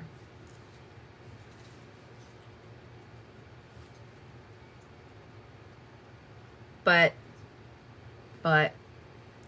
you do still have to keep moving forward at the same time. You do still have to, you know, at least get up and go pee tomorrow. You know, you do still have to do those things. And I'm sorry that you're going through that. I'm sorry that you lost your mom. And I know that when you're ready, that bright yellow swatch of ideas down there is going to have a whole new layer of fuel underneath it to push you forward. And I think that you've already been thinking about ways of honoring memories with those ideas. Don't rush, don't push, just give it time. Let it bake. Let it bake. And I would almost guarantee you that you have a lot of help on the other side when you're ready to move forward with those ideas. Does that make sense, Miss Courtney? I'm sorry, Patty, honey. Losing a mom is hard. It doesn't matter what kind of relationship you have. Losing the woman that birthed you is hard. It just is. It just is. It just is. And it's not something you can ever explain to anybody until until they're there, until you're welcoming them into the club. Like it just, I don't know. It's hard. So I'm sorry that a lot of you guys are in the club. Like, we don't have cool jackets. We don't have any punch bowls. We don't have a clubhouse. I feel like that's bullshit. I feel like we should have all those things. I feel like we should have all those things. At least, like, bowls to punch, you know? Yeah, no donuts. It's bullshit. We need ice cream socials. I'm just saying. I'm just saying.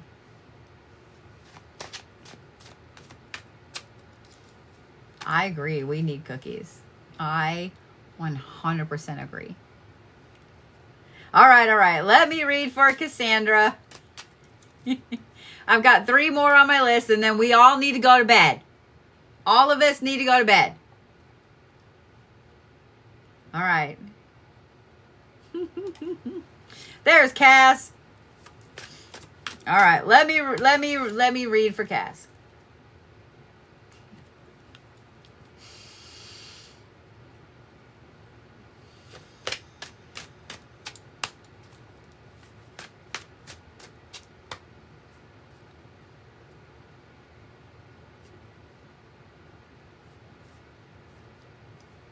Dude, you're like a Southwest painting.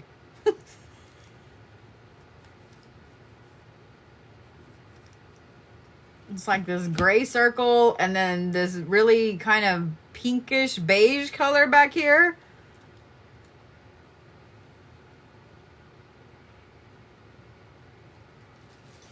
You have other things that kind of pop in like this, but they don't stay very long. Let's talk about that first. It's like these little things, I could see them like popping in like this, but they don't stay very long.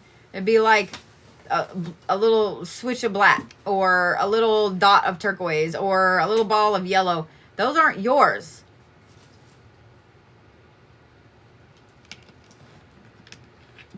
Cassandra, you take on other people's energy. You take on other people's shit. I know that that's a gift. I know that that's a talent. It's not quite being empathic. It's almost like, I don't know a better term for it than kind of being like a sponge. It's a type of empathic gift where you can, when somebody's telling you about their problems, you can take part of that on and then let it go. It's almost like you're cleansing them, letting them just talk to you, and letting their emotions out allows them that cleansing space, but you take it on. I think that you've always done this, and I think that you have learned how to kind of let those little pieces go. But I think that there's three or four things that you've heard in the last 2 months that have stuck. I think for the most part, you're able to let the majority go. But these 3 or 4 little things, I say 3 or 4 because I see 3 specifically, but there's one little thing that I can't tell if it's a piece of one of these others or something. I think that the reason you can't let those things go is because they pinged some kind of trauma within you.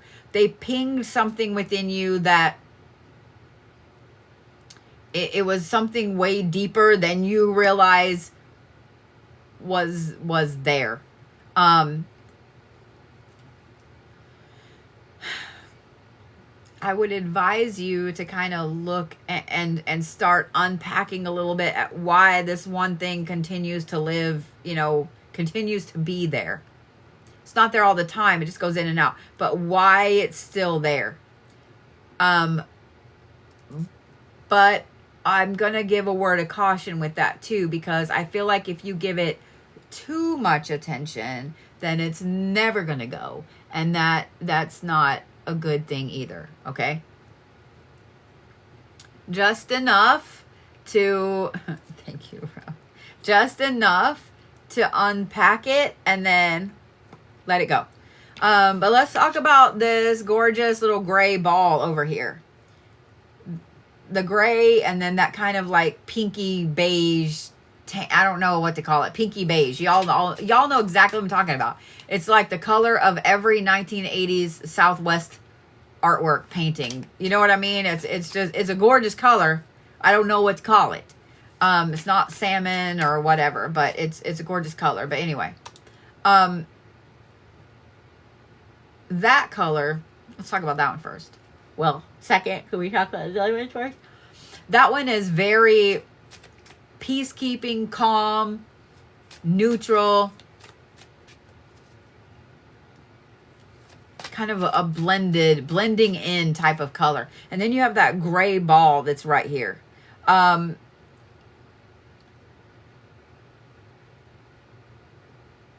almost feel like, well, not almost. This right here, this gray ball is you. You have a very elegant way of doing things, an elegant way of holding yourself, an elegant way of moving forward. Like you just have this very elegant aspect to yourself. The very calm and collected and neutral and so on. And for some reason, you're keeping that all, and because it sits over here, you're keeping it all over here. I don't understand why.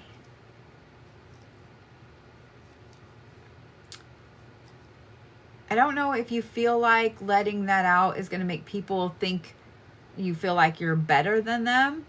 You do hide yourself a lot. Or if it's you're worried that people are going to think you have a big ego, or I don't know. You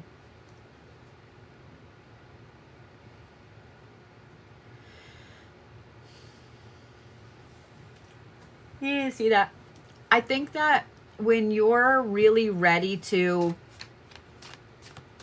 move forward with the things that you've been manifesting, you'll let that part of you out. And when you let that part of you out, that's going to be a lot of change and a lot of shifting and a lot of movement really, really far away from where you are right now. And I think that you need to be ready for that first, if that makes sense.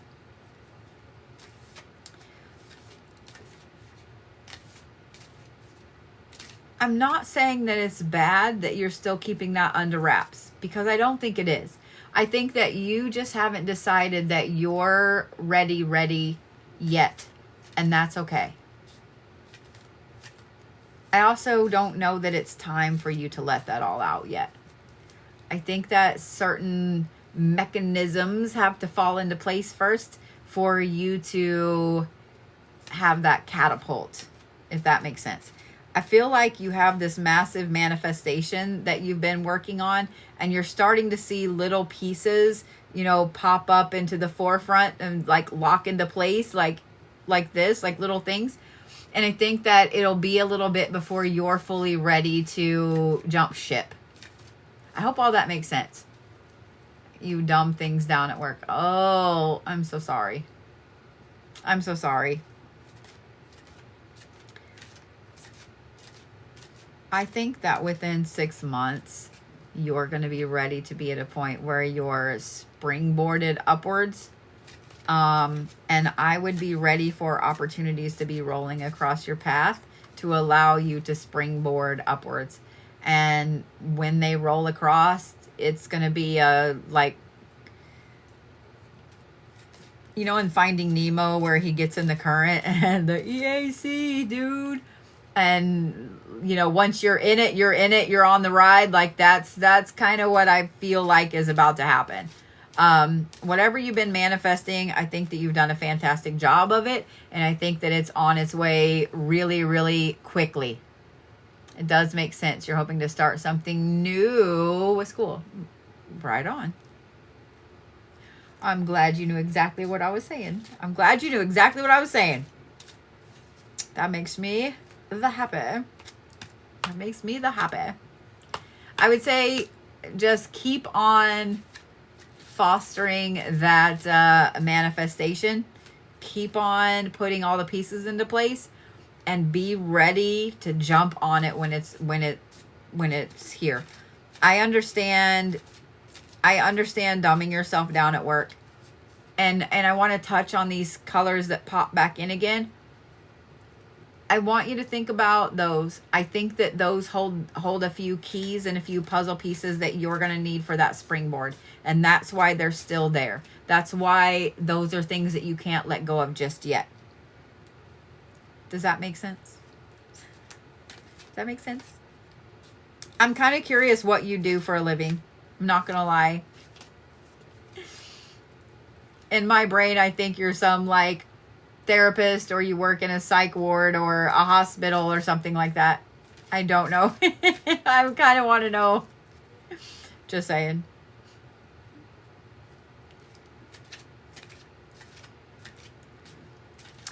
The registered deeds for the county. So pretty much like an institution. I understand why you have to dumb things down. Okay, I got you. I got you. Bear's got the itchies. All right, I have 2 left, but my brain is completely trashed at this point. So, Sunny and Antoine, I can refund you, or I can get you a coupon for next time, or I can put you on the list for next time. It's all up to you what you guys want to do. My brain just went like that. So I don't know if Sunny and Antoine are here, and if not, we'll just message them in the morning. But yeah, my brain just went, hit the wall. My brain done hitted the wall. So I don't see them pop in yet. So we'll just message them in the morning. See what they'd like to do. So, all right, guys. I will see you tomorrow. I will get this uploaded for everybody tomorrow. And yeah, it's Thursday. It's a Reiki session. All right, guys. I'll see you then. Go get some sleep.